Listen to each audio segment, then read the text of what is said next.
Sir, she heard you. Olivia's voice was barely a whisper, but Ethan Parker didn't even flinch. He shoved her hand off his arm like she was a stranger who'd touched him on a train, straightened his collar, and laughed toward the open doorway where his wife of 15 years stood holding a still warm anniversary dinner in both hands. Let her hear it, he said. Claire will never understand this world. She's just comfortable being my wife. He was wrong, and he had no idea how wrong. If you love stories where the quiet one turns out to be the strongest person in the room, subscribe to the channel and stay with me all the way to the end. And do me a favor, comment the city you're watching from, so I can see how far this story travels. Ethan Parker woke at 4:45 that morning without an alarm, because a man who needs an alarm is a man who can still be surprised, and Ethan hadn't allowed himself to be surprised in years. Claire was already awake. She'd been awake since 4. She always was on days that mattered. You're up early, he said, pulling a shirt from the closet, not looking at her. It's a big day. Every day's a big day, Claire. That's the job. She let the sentence sit there a moment. She'd gotten good at that. 15 years of marriage teaches you where the traps are in your own kitchen. Ethan. Do you know what today is? He was buttoning his cuff. His hand stopped for exactly 1 second, and that 1 second told her everything. Wednesday, he said. Right. It's a Wednesday, and I have the Halverson call at 7 and the board at 9, and if Gerald starts on the burn rate again, I'm going to put my head through a window. He looked up then finally and smiled the smile he used on cameras. Why, what's Wednesday? Claire poured his coffee. Black, no sugar, the way he'd taken it since the year they couldn't afford sugar. Nothing, she said. Drink that before it gets cold. He drank it standing up. He did everything standing up now. You're quiet, he said. I'm always quiet. No, you're quiet. There's a difference. He set the cup down. Look, if this is about the dinner. Saturday, I told you, Marcus can't handle the Halverson people alone. They eat kids like him for... It's not about Saturday. Then what? She looked at him. Really looked the way you look at a photograph of someone who died. Nothing, Ethan. Go be brilliant. He kissed the top of her head on the way out, the way you'd pat a dog you were fond of, but didn't have time for, and the door closed, and Claire Morgan Parker stood alone in a kitchen the size of the apartment where they'd started, and said out loud to no one 15 years. Her sister called at 9. Bernadette had a sense for these things, the way some people can smell rain. He forgot. Bernie. He forgot, didn't he? Say it. He's busy. Claire. He has the Halverson call. I don't care if he has a call with the Almighty himself. It's 15 years. Bernadette's voice went up half an octave the way it had since they were girls in Spokane. Do you remember what he said at the wedding? He said, I will never let this woman feel ordinary a single day of her life. 200 people heard it. Aunt Ruth cried into a napkin. People say things at weddings. People mean things at weddings. Claire wound the phone cord around her finger. She still kept a landline one in the kitchen because Ethan hated it, and it was the only thing in the house he hadn't redecorated. I'm making the pot roast, she said. Silence on the line. A long one. Claire. What? Honey, no. It's his favorite. It was his favorite in 2009 when he had holes in his shoes. Bernadette exhaled hard. You're going to drive downtown and carry a pot roast into a building with his name on it and stand there like a delivery girl, and I am telling you right now, as the only person alive who has known you since you had a lisp, I don't have a lisp. You had a lisp, and you also had a full ride, and you also had a doctoral offer from Carnegie Mellon that you turned down so that man could have a wife who was home. So no, don't make the pot roast. Claire looked at the oven. It's already in, she said. Bernadette laughed once, and it wasn't a happy sound. Of course it is. She braised it for 4 hours. She made the carrots the way his mother used to, before his mother stopped speaking to him. She wrapped the whole thing in 3 towels, so it would still be hot in 40 minutes of traffic, and she put it in a canvas bag with wooden handles, and she wore the blue dress. She was 51 years old, and she wore the blue dress because he had once in a parking lot outside a Denny's told her she looked like the future in it. Margaret Reed called while Claire was on I-5. Well, she lives... Margaret, 15 years today, isn't it? Claire's hands tightened on the wheel. How do you always remember? Because I was there, and because I have a mind like a bear trap, and because I have never in my professional life seen a woman sign a marriage certificate with the same face people use to sign confessions. Margaret's voice was gravel and cigarettes and 40 years of making men sweat in depositions. How is he? Busy. That's not what I asked. He's fine, Margaret. Claire, he's fine. You know what I love about you? You lie like an engineer, precisely and only about the one variable that matters. A pause. The trust still sits where it sits.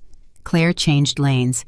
Why are you asking me that today of all days? Because I ask you every year, and every year you tell me not to ask, and I keep asking because one day the answer is going to matter, and I want to have been the one who asked. It sits where it sits. Good. He doesn't know Margaret. I'm aware. He's never once asked. I'm aware of that too, dear Margaret said, and it has always told me more about that man than anything he's ever said in an interview. Claire hung up in this parking garage. She sat for a moment with her hands in her lap. It's a pot roast, she said to the windshield. Don't make it a whole thing. Walter had worked the lobby of the Parker Tower since it was still a hole in the ground with a fence around it, and Walter loved exactly two things in this world, his granddaughter and Mrs. Parker. Well, look what walked in. Hi, Walter. Is that? He leaned across the desk and inhaled like a man in a church. Mrs. Parker, is that a roast? 15 years today? 15. Walter shook his head slowly. 15 years of that man, and you still cook for him. They ought to put you on a stamp. Don't start. I'm only saying what the whole building says. He slid the visitor badge across and held on to it half a second too long. He upstairs 41st. Walter didn't let go of the badge. Walter. Ma'am, why are you looking at me like that? He let go of the badge. No reason, Walter said. You have a good anniversary, Mrs. Parker. She thought about that all the way up. Dana was at the desk outside the executive floor, and Dana's face did something remarkable when the elevator opened. It performed an entire 5-act tragedy in under a second, and then settled into a smile that was one size too small. Mrs. Parker, hi. Hi. Wow. Hi, Dana. I didn't. Did you have an appointment? I don't have you on the... I don't need an appointment, sweetheart. I'm his wife. Right. Of course.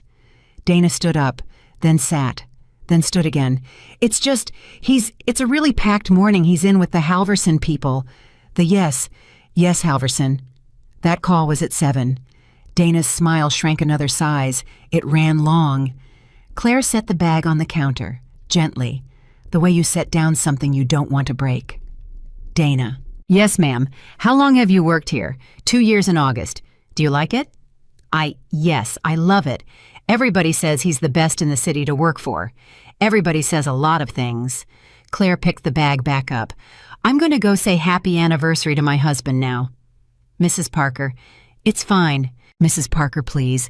And Dana came around the desk so fast her chair spun and she stopped herself. Physically. Stopped herself, one hand halfway to Claire's arm, and Claire watched a 26-year-old girl decide whether to keep her job or keep her soul. Dana lowered her hand. The hallway curves, she said quietly. On the left. His door doesn't always latch. Claire looked at her for a long moment. Thank you, she said. I didn't say anything. No, Claire agreed. You didn't. She got 20 feet down the hall before a young man nearly ran her over, carrying 3 monitors, which is 2 more monitors than any human being should carry. Oh, sorry. Sorry, I'm so sorry, ma'am. I didn't. He got them balanced. He was maybe 26, maybe 27, with the specific exhaustion of someone who genuinely loved his work. Are you okay? I'm fine. Are you here for the Halverson thing? Because if you are, I have to warn you the demo's going to be rough. The inference layer is doing this thing where I'm not here for the Halverson thing. Oh. He readjusted the monitors. I'm Marcus, by the way. Marcus Whitfield. Engineering. Claire. Nice to meet you, Claire.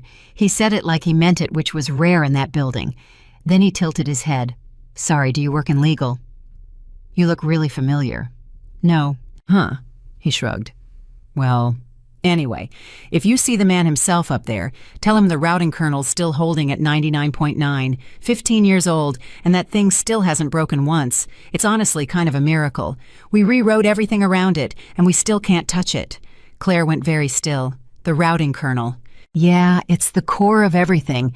It's the whole reason we exist, basically. Marcus grinned. There's a legend about it in engineering. Nobody in the building knows who actually wrote it. Some guys say Parker wrote it himself in a weekend. Some say it was a contractor. There's a comment in the source like buried down in the initializer. It says, for E, because you believed me first. The elevator dinged somewhere behind her. Someone laughed on another floor. The building went on breathing. You okay, Marcus said. You went kind of white. I'm fine. Are you sure? Because Marcus? Yeah, don't let them touch that kernel, Claire said. Whatever they tell you, don't let them touch it. He laughed, uncertain. Okay. Yes, ma'am. She walked on. The hallway curved exactly as Dana had said, and the door was open exactly as Dana had said. 4 inches, maybe 5. Enough for a voice to come through it like water through a crack in a dam. Ethan's voice, laughing. You worry too much. And a woman laughing back. Claire stopped. She would think about that moment for the rest of her life. Not the words, the moment before the words, the 2 seconds when she still had the option of turning around, of pretending the elevator was slow, of going home and putting the roast on the counter and telling Bernadette it was lovely. 2 seconds. She could feel them passing. She stayed.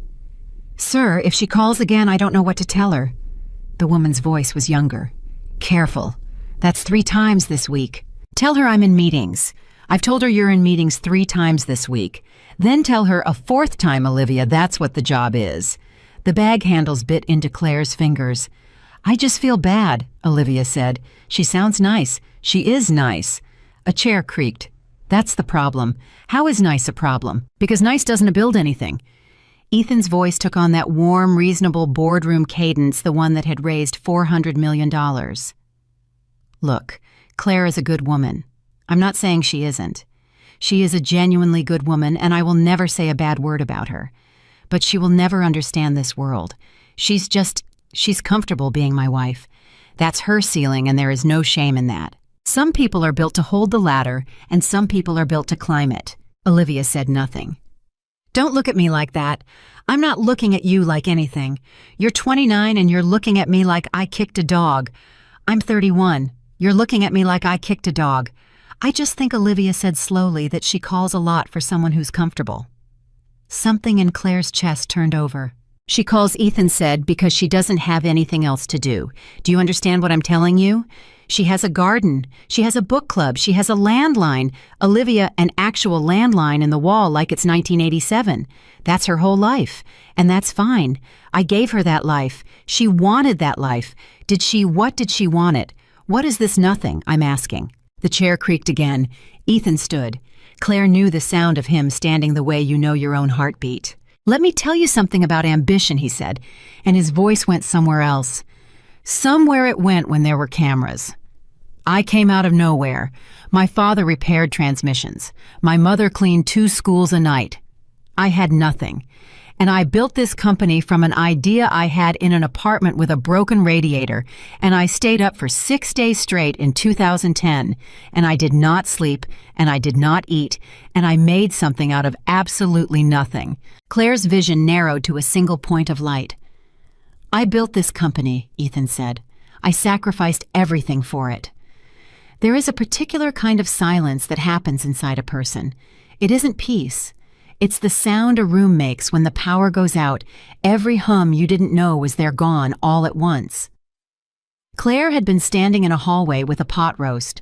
Now she was standing in 2010 in an apartment with a broken radiator at 3:40 in the morning with a blanket over her shoulders and 41 hours of no sleep, and a compile error she had been chasing for 2 days, and Ethan was asleep on the couch behind her because he had an investor breakfast and she solved it. She solved it at 3:41 and she turned around to wake him, and then she didn't because he needed to be rested because he was the face. And she sat there alone at a card table and watched the routing kernel come alive on a 14-inch screen, and she cried quietly so she wouldn't wake him. For E, because you believed me first. She had typed that at 3:44 in the morning. He had never even read it. "You don't sleep for 6 days," Olivia said, and there was something odd in her voice now, something flat and careful, and Claire would understand it much later. "That's in the Forbes piece, too. It's in the Forbes piece because it's true. 6 days. 6 days. Nobody survives 6 days, Mr. Parker." Ethan laughed. "I did." And Claire, who had been silent through 15 years, through the moved-up flights and the canceled Christmases, and the night her mother died in a hospital in Spokane while he was in Tokyo, and said on the phone, "I can't. Claire, the round closes Friday." Claire made a sound. It wasn't a word. It was smaller than a word. It was air leaving a body. The office went quiet. "Did you hear that?" Ethan said. Claire couldn't move. Her legs were not receiving instructions. "Footsteps, sir." "Wait." The footsteps stopped one step from the door, close enough that she could hear him breathing, close enough that she could smell the cologne she'd bought him in a duty-free shop in Amsterdam 11 years ago, and that he had worn every single day since without ever once remembering where it came from. The door moved an inch. Sir Olivia said, "You're 9:15. A pause that lasted a decade. "Right," Ethan said, and the footsteps went back. Claire breathed. "Where were we?" "You were building the company from nothing," Olivia said, and this time even Claire could hear it. The woman was writing him down. "Actually, could I ask you something?" "Off the record. Human to human." "Sure. The kernel. The original one. The routing thing everybody in engineering treats like a religious artifact." Claire's fingers went numb around the wooden handles. "What about it?" Ethan said. "Who wrote it?" The silence in that office had a shape to it. "I did," Ethan said. Just like that, 2 syllables, 15 years and 40,000 hours and a doctoral offer, and her mother's funeral, and a card table in an apartment with a broken radiator, and he handed it away to a stranger in 2 syllables without a single crack in his voice. "Huh," Olivia said. "Wow. Why?" "No reason. It's good work. It's the best work I've ever done," Ethan Parker said in a building with his name on it 12 feet from the woman who had done it. Claire turned around. She did not scream. She did not push the door open. She did not stand in that doorway and take his life apart in front of a woman whose name she had only learned 4 minutes ago. She turned around and she walked. She walked past Marcus, who said, "Hey, Claire, are you sure you're—" and didn't finish because she was already gone. She walked past Dana, who stood up and did not say a word, and whose eyes were wet, and who understood exactly what had happened and would never mention it to a living soul. At the elevator, Claire looked down and discovered she was still holding the bag. She looked at it for a long moment. 4 hours of braising. His mother's carrots. The doors opened. "Mrs. Parker." Walter in the lobby coming around the desk fast. "Mrs. Parker, you all right? You're walking like Walter." "Ma'am." She held out the bag. "Are you hungry?" Walter looked at the bag. He looked at her face. He was 64 years old and had spent his life reading people who walked through doors, and he did not ask a single question. "Yes, ma'am," he said. "I am. It's pot roast. It's still warm. There's carrots. Mrs. Parker, give some to your granddaughter." "Ma'am, are you—" "I'm fine, Walter." She was already walking. "Tell her it's from a friend." She made it to the car. She got in. She closed the door. And she sat in the concrete dark of a parking garage under a building with her husband's name on it, and she did not cry, and that frightened her more than crying would have. Her phone rang at 12:04. Ethan. She looked at it for 4 rings. "Hello." "Hey. Hey, babe. Traffic sounds." He was walking. "Listen, I'm so sorry today's a disaster. Halverson ran long, and now Gerald wants a sit-down before the OK, before the board thing, and I'm probably not going to make it home for dinner. Is that okay? Tell me that's okay." Claire watched a man 3 cars over load a briefcase into a trunk. "That's okay. You're the best. You're honestly the best." A car door. "What did you do today?" And there it was, the question he never asked. He asked it now on the one day because he was feeling guilty, because guilt makes men curious for about 11 seconds. "I made a roast," Claire said. "Yeah, what for?" Something in her went perfectly beautifully calm. "No reason," she said. "I had the afternoon." Right. He wasn't listening. She could hear him not listening. "Hey, save me a plate." "It's gone." What I gave it away. You okay? A laugh distracted. Weird. Okay, I love you. I gotta run. Don't wait up. Ethan. Yeah. She almost said it. She felt it come all the way up her throat, 15 years of it, and she held it in her mouth like a stone. Nothing, she said. Go be brilliant. The house was very quiet when she got home. She stood in the entryway for a while.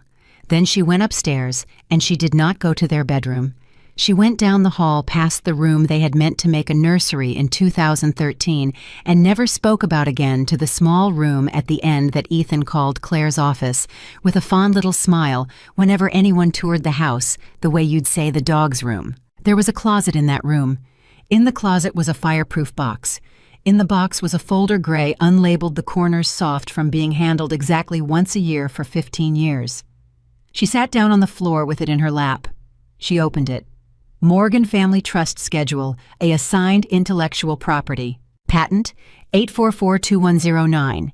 Patent 8617335. Patent 9004772. Source code repository original commit time-stamped 3:44 a.m. November 9th, 2010, signed with a private key that had lived in a safe deposit box in Spokane, Washington since before Parker Global Solutions had a logo. Licensed to Parker Global Solutions, LLC, by the Morgan Family Trust, in perpetuity, revocable upon written notice by the sole trustee. Sole trustee, Claire Elizabeth Morgan. She remembered the day she signed it. She remembered Margaret Reed sliding the pen across a table and saying, I need you to understand what this is, because you are in love, and love makes people stupid, and I have watched brilliant women sign their lives away with a smile on their face. And Claire had said, he'd never do that to me. And Margaret had said, then it cost you nothing to sign. She had signed it because she loved him. She had kept it because, and she understood this only now sitting on the floor of a room he called hers, the way you'd call a shelf yours, because somewhere in the basement of her heart, some small, unforgiving engineer part of her had always been running a diagnostic on this man. 15 years. Quietly. In the background. Never saying a word. And this morning at 11:58 a.m., in a hallway, it had finally returned a result. Claire read the last page twice. Then she took out her phone. Margaret Reed's office. It's Claire Parker. A pause. The sound of a woman standing up. Put her through, Margaret said in the background, and then Claire. Margaret, what happened? Are you still licensed? Claire. I asked you a question. Are you still licensed in Washington State? Margaret Reed was 71 years old. She had buried 2 husbands and beaten the Justice Department twice. Yes, she said. I am. Good. Claire, I want you to listen to me very carefully. Are you hurt? No. Is he there? No. Then tell me what you want. Claire looked at the folder in her lap. The private key. The timestamp. 3:44 in the morning in an apartment with a broken radiator while the man she loved slept 12 feet away. For E, because you believed me first. He told a stranger he built it, Claire said, and her voice did not shake, and that too frightened her. He looked at a woman he'd never met and said he built it, Margaret. He wasn't even lying to hurt me. He said it so many times he believes it. He has genuinely forgotten that I exist. Claire. He said I'm comfortable being his wife. Oh, honey. He said some people hold the ladder. Claire, listen to me. I spent 15 years protecting his dream, Claire said. And on the floor of a small room at the end of a hallway, in a house she had paid for with a mind nobody in that entire glass tower knew the name of Claire Elizabeth Morgan, closed the folder. Now I'm going to protect mine. Margaret was quiet for a long moment. Once we start, she said, there is no going back. You understand that? Not for him, not for you, not for the marriage, not for the 1,100 people who work in that building, not for one single thing in your life. I will not be able to stop it, and neither will you. Claire stood up. She walked to the window. Somewhere across the water, 41 floors up, her husband was explaining to a board of directors that the burn rate was under control. Margaret, she said. Yes, bring the pen. Margaret Reed arrived at 6:40 that evening, with a briefcase, a thermos, and a look on her face that Claire had only seen once before at her mother's funeral. Where is he? Board dinner. He won't be home before midnight. Good. Margaret set the briefcase on the kitchen counter next to the landline. Because if that man walked through the door right now, I would say something that would cost me my license. Margaret. I'm 71 years old, Claire. I'm allowed one felony. She poured coffee from her own thermos into her own cup, because Margaret Reed had never in her life trusted another woman's coffee, and then she sat down and folded her hands. Tell me exactly what he said. Not the summary, the words. Does it matter? It's the only thing that matters. I don't need your feelings, I have plenty of my own. I need his sentences. So Claire told her, all of it flat in order the way you'd read a log file. The hallway, the door. Some people hold the ladder and some people climb it. The 6 days without sleep in 2010. And then the last part, the part she had to stop twice to get through. She asked him who wrote the Colonel. And he said, I did. Margaret didn't move. He said it fast, Claire went on. That's the thing I can't. Margaret, he didn't hesitate. There was no pause. A liar pauses. A liar has to reach for it. He didn't reach for anything. It was just sitting there right on the surface like it was true. Because to him it is true. Yes. Because you gave it to him for free every day for 15 years, and a thing you get for free stops having a price. Margaret unlatched the briefcase. Do you know what the cruelest part of this is? He isn't a monster. If he were a monster, this would be easy. He's just a man who was allowed to forget, and nobody in his entire life ever made him remember. Claire looked at the folder on the counter. I made it easy for him. Yes, you did. You're supposed to say no. I'm your lawyer, not your sister. Margaret pulled out 3 documents and laid them in a row. Now, business.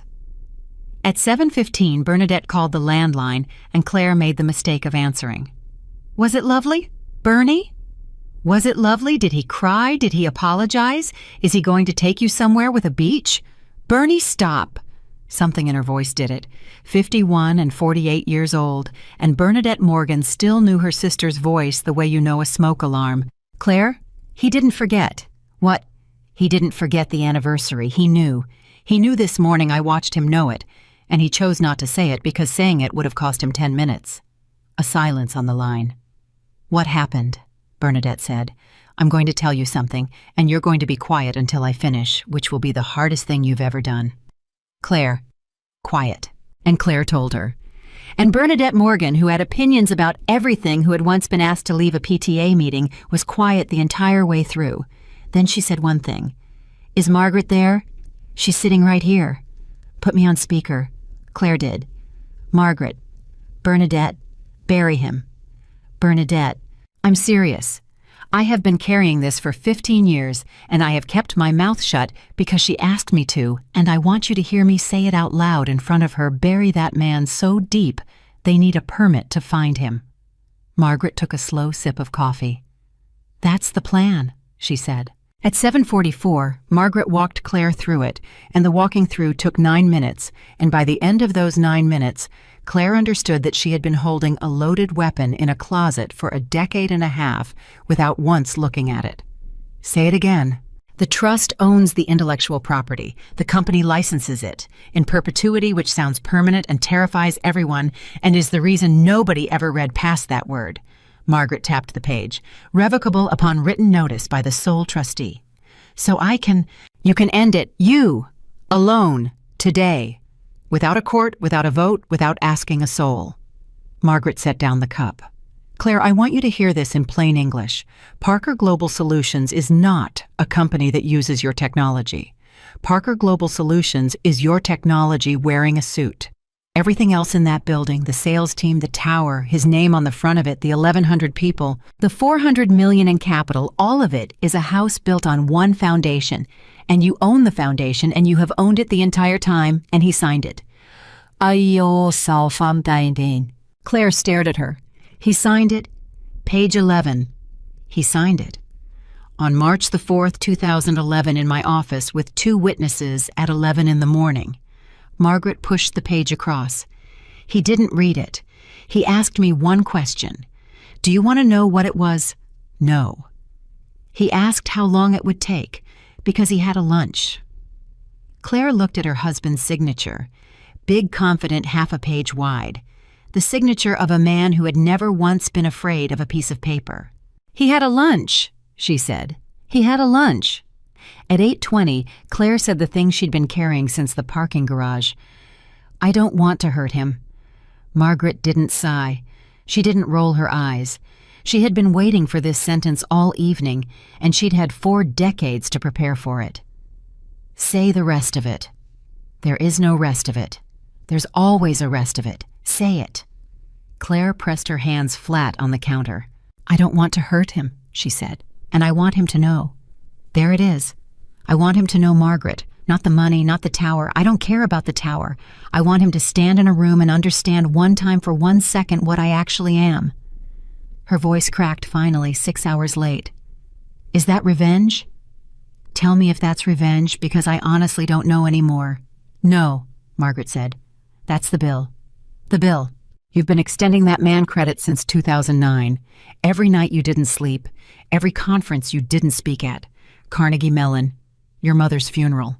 She let that one sit. You've been carrying his balance for 15 years, honey, and you never once sent a statement, and now you're going to. That's not revenge. Revenge is when you take something that isn't yours. This is collection. At 8:52, Claire asked the question that would change the shape of everything. Why did Olivia ask, "What about the Colonel?" Claire stood up. She started to move because she thought better moving she always had. Margaret, I keep going back to it. Why would an executive assistant ask her boss who wrote a piece of source code from 2010? Curiosity. No. Claire, no, listen to how she asked it. Claire closed her eyes. She said, could I ask you something off the record? Human to human. Off the record. Who says off the record that's not how you talk to your boss? That's how you talk to a witness. Margaret set her cup down very slowly. Say that again. And she pushed him, twice, on the 6 days. She said, nobody survives 6 days, Mr. Parker. She was checking his story, Margaret. She was checking a claim he's been making in print for 8 years, and she was letting him repeat it. Claire listened to me, and when he said he wrote the Colonel, she said, huh, wow. Claire opened her eyes. That's not a woman who's impressed. That's a woman who just got what she came for. Margaret Reed had spent 40 years in rooms full of men who lied for a living, and there was a particular stillness that came over her when a piece clicked into place, and Claire watched it come over her now. How long has that girl worked there? I don't know. 6 months? 8? Find out. Why? Because I have been doing this a very long time, Margaret said. And in my experience, when a woman appears in a fraudulent man's office and starts asking him to repeat his greatest hits, she is either in love with him or she is being paid by somebody who is not him. And Claire, she wasn't in love with him. How do you know? Because she felt bad for you, Margaret said. Mistresses don't feel bad for you. Mistresses hate you. It's the only honest thing about them. At 9:30, Claire's phone lit up. Ethan. She let it ring. It went to voicemail. It rang again. Answer it, Margaret said. Margaret, answer it and be exactly who you were yesterday. If you are cold to him tonight, he will smell it, and he has excellent instincts about exactly one thing in this world, and that thing is being caught. Claire picked up. Hey. Hey, babe. Restaurant noise. Men laughing somewhere behind him. He was 3 drinks in. She could hear it in the shape of his consonants. You still up? I'm up. Listen, Halverson's in. They're in. Gerald's about to have a stroke. It's the greatest night of my life. That's wonderful, Ethan. No, you don't understand. This is Claire. This is the whole thing. This is everything I've been telling you about for 2 years. A pause, a swallow. Hey, sorry about dinner. It's fine. You're not mad. I'm not mad. See, this is why. He said something away from the phone, laughed at something, came back. This is why I married you. You get it. You've always gotten it. You don't need the noise. Margaret was watching her across the counter. No, Claire said. I don't need the noise. God, I love you. Go celebrate Ethan. You're the best. Don't wait up. The call ended. Claire set the phone down and looked at it for a long moment. You okay? Margaret said. He said, this is why I married you. I heard. He believes that. Claire's hands had started to shake, and she pressed them flat on the counter to stop it. That's what I can't. He's not performing. He's not managing me. He genuinely believes that the reason he married me is that I don't need anything. 15 years, and the thing he loves about me is that I'm cheap to run." Margaret stood, walked around the counter, and put a hand on her back. "Sign the notice," she said quietly. "Margaret, sign it, honey." At 9:58, Claire Elizabeth Morgan signed her name. It took 4 seconds. That was the part nobody would believe later, that the largest technology collapse in the Pacific Northwest that decade took 4 seconds and a ballpoint pen in a kitchen at 10 o'clock at night next to a landline. Margaret witnessed it, dated it, photographed it, sent it to 2 separate servers and a safe in Spokane because Margaret Reed had not survived 40 years by trusting anything with a battery in it. When does it land? Formal notice goes to the company's registered agent at 9 a.m., copies to the board general counsel and the CEO. Margaret snapped the briefcase shut. It'll be on his desk before he takes his coat off. And then what? And then the license is dead, and every line of code in that building that touches your kernel becomes stolen property at 9:01 in the morning. Claire looked at the paper. 1,100 people work there, she said. Yes. Marcus works there, Dana works there, Walter works there. Yes. I'm not doing this to them. I know you're not. No, Margaret, listen to me, because this is the part I need. Claire turned around. The kernel doesn't go dark. The company doesn't go dark. The license terminates and I offer a new one the same morning from the trust on my terms to the company, not to him. Nobody misses a paycheck. Nobody's kid loses a dentist. The building runs. Margaret was quiet. You understand what that does? Tell me. It removes the only defense he has. Margaret almost smiled. If you shut it off, he gets to stand in front of that board and scream that his vindictive wife is holding 1,100 jobs hostage, and half of them will believe him because that's a story people know how to tell. But if you keep the lights on and take his name off the wall... She shook her head slowly. Then there's no villain in the room, Claire. There's just a man who has to explain out loud in front of everyone why the woman keeping his company alive is a woman he told a stranger was comfortable being his wife. Claire didn't say anything.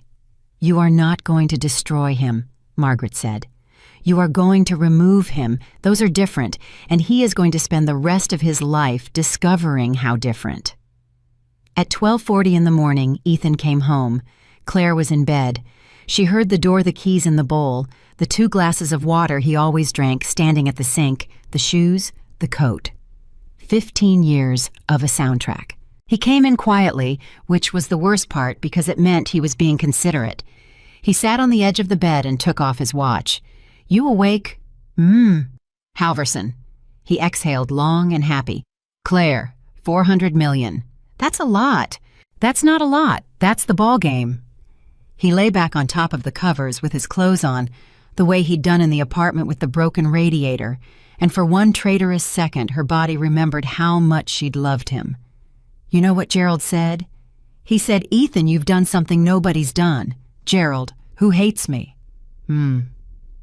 I keep waiting to feel it. He said it to the ceiling.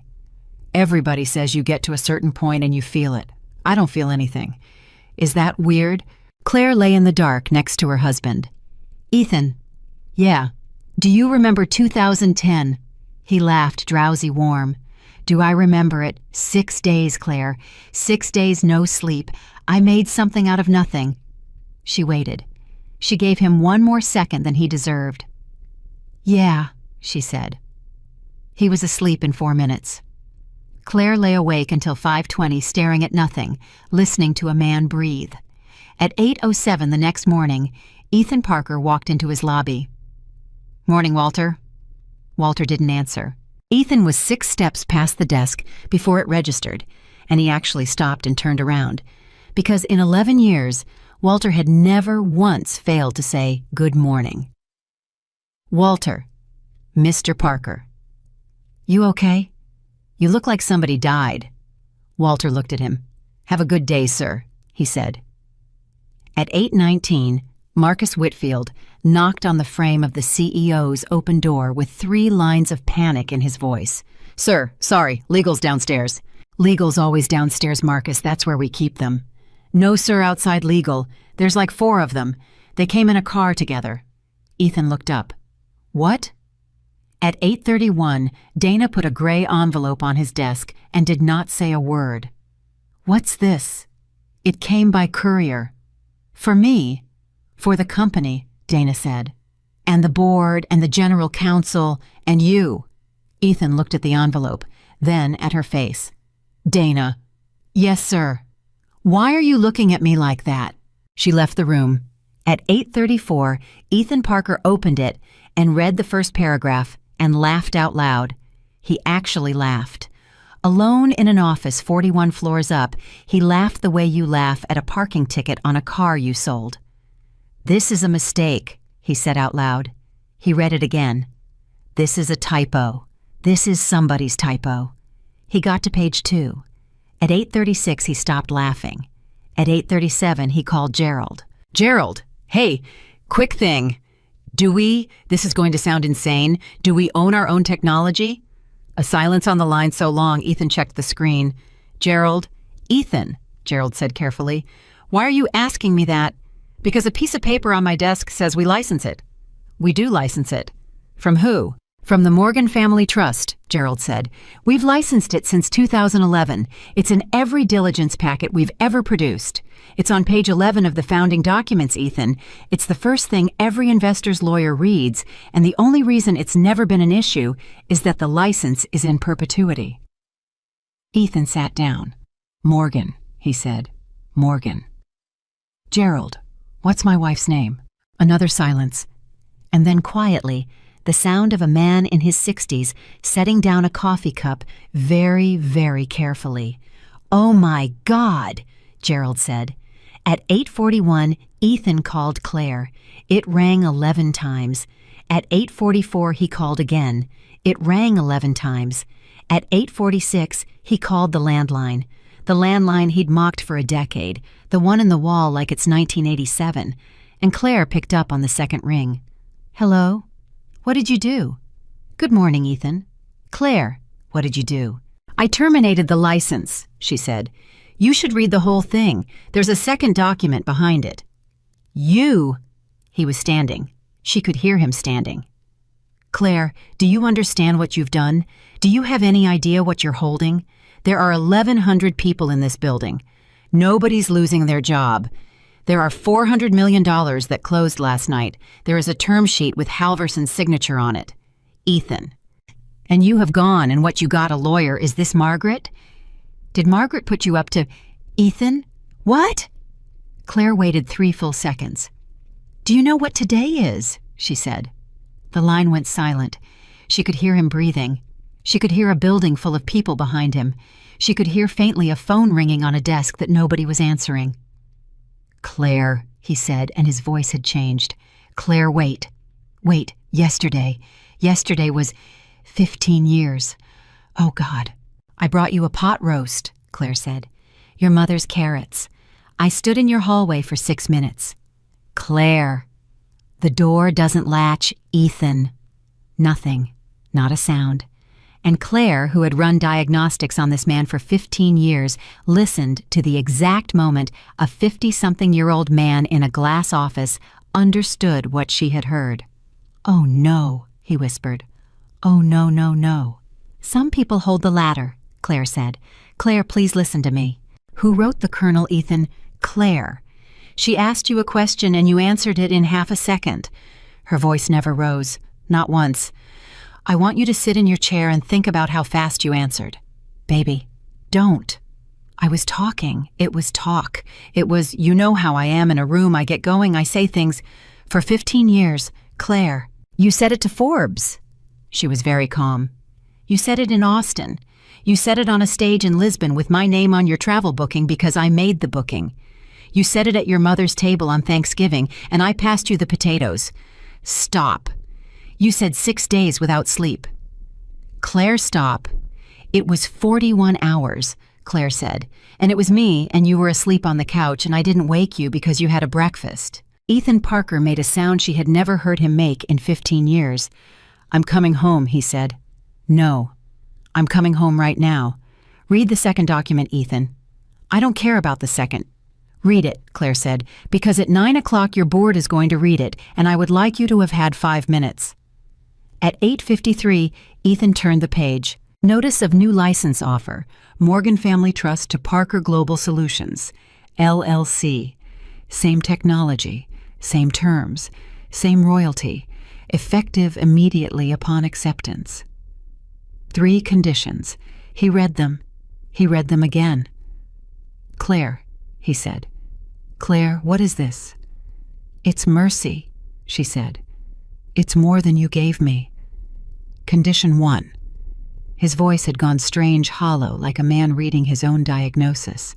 Full public correction of the record regarding authorship of the core technology. Yes. Condition 2.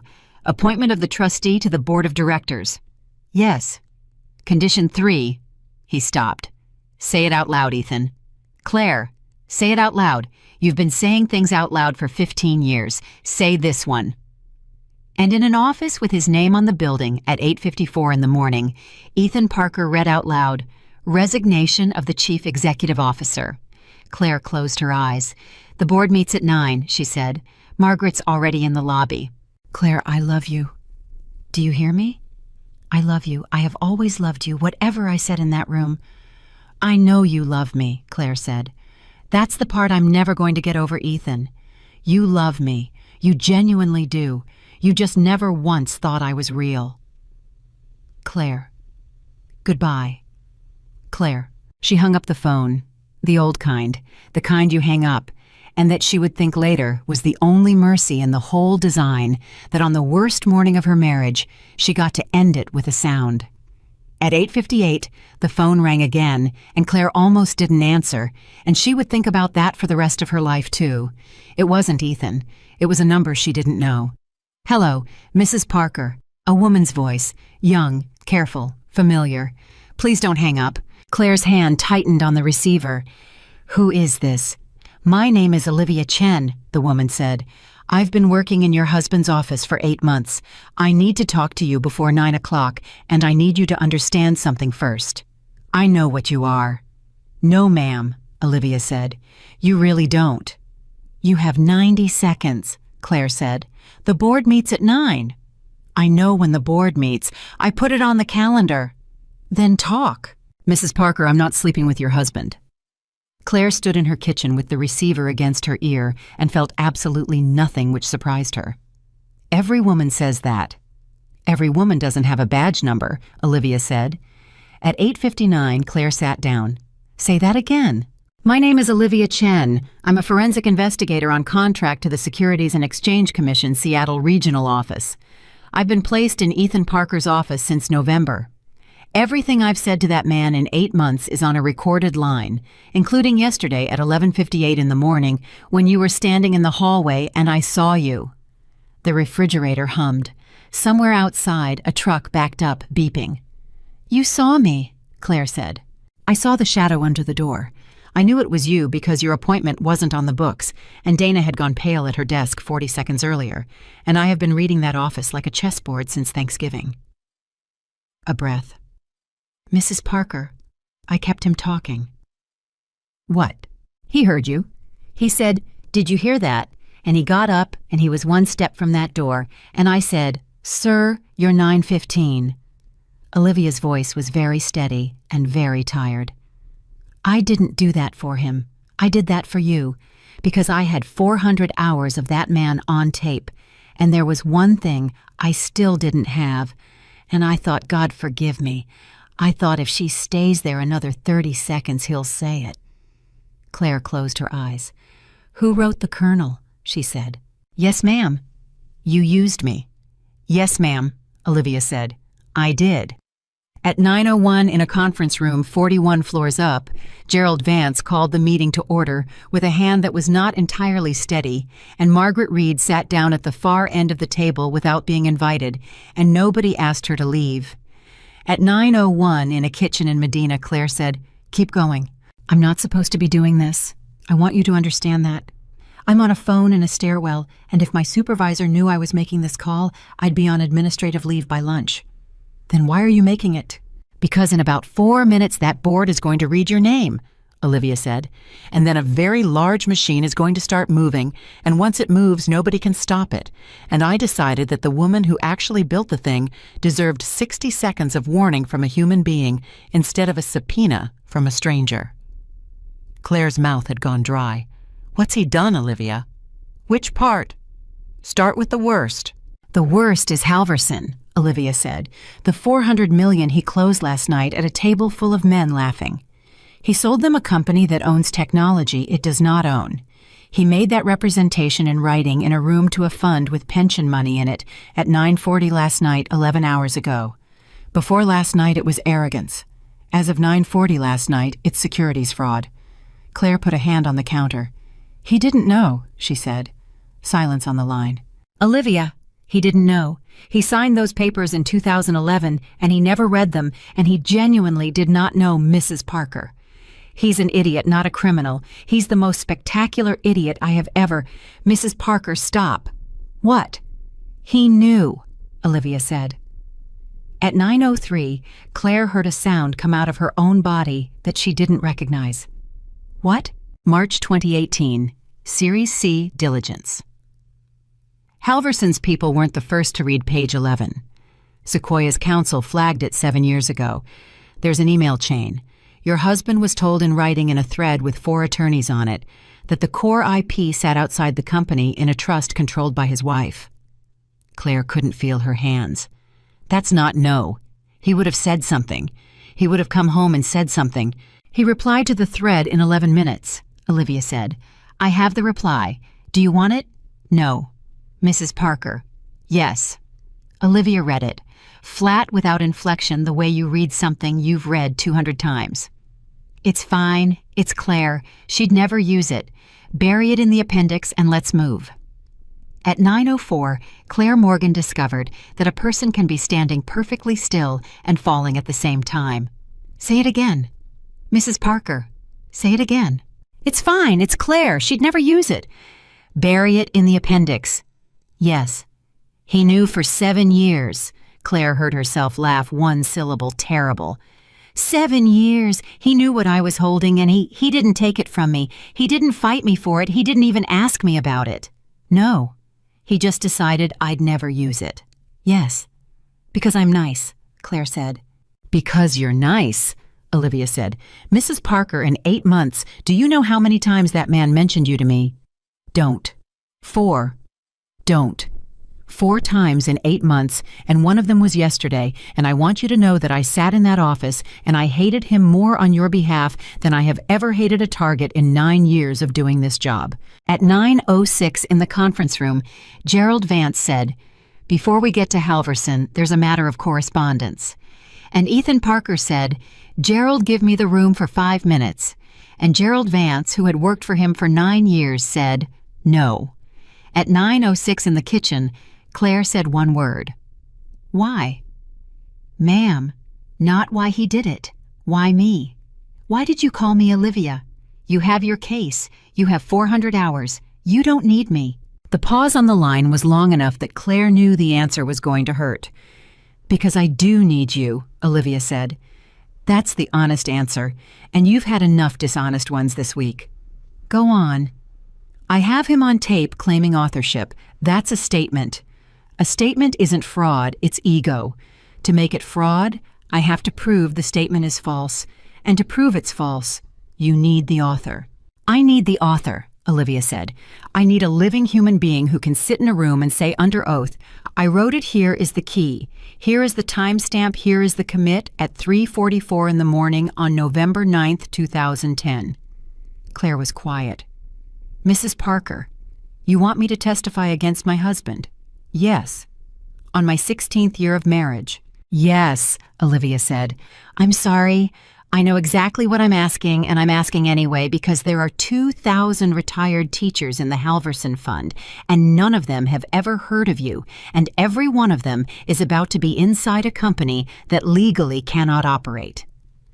Claire looked at the folder on the counter. 15 years old. Corners soft. "I terminated the license this morning," she said. I offered a new one, same terms. Nobody has to lose anything. It's already fixed, Olivia. It's already solved. I solved it before you called. Ma'am, so take your case and go find a real criminal because I have handled this. Mrs. Parker, Olivia's voice went very gentle, which was somehow worse. You can't license away last night. Claire stopped. What? Your license fixes today. It fixes tomorrow. It cannot fix 940 last night when he signed a document swearing to something that wasn't true in front of a fund with pension money in it. A pause. Ma'am, I'm sorry. I truly am. The crime is finished. It's done. It's in the past tense, and neither of us can reach it. At 9:09, the receiver made a sound against Claire's ear, and she realized it was her own hand shaking. You're saying I can't save him.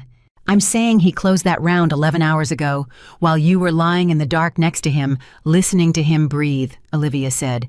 And there was never a version of this morning where you could have. At 9:11 in the conference room, Margaret Reed slid a document down the length of a very long table, and it stopped in front of Gerald Vance, and Gerald read 4 lines of it, took off his glasses, and put a hand over his mouth. Mr. Vance, Margaret said, take your time. There's no rush. It's only the whole company. At 9:12, Ethan said, That's my wife's lawyer. I'm aware of whose lawyer I am. Gerald, look at me. That is my wife's lawyer, and she is sitting in a closed board meeting of a private company, and I want to know who let her in the building. I did, Gerald said. You? I did, Ethan. Gerald put his glasses back on. At 6:15 this morning. She called my house at 5:40 and read me one paragraph, and I have not been able to eat since. At 9:13, Ethan Parker said the sentence that ended him. This is a mistake. I built this company.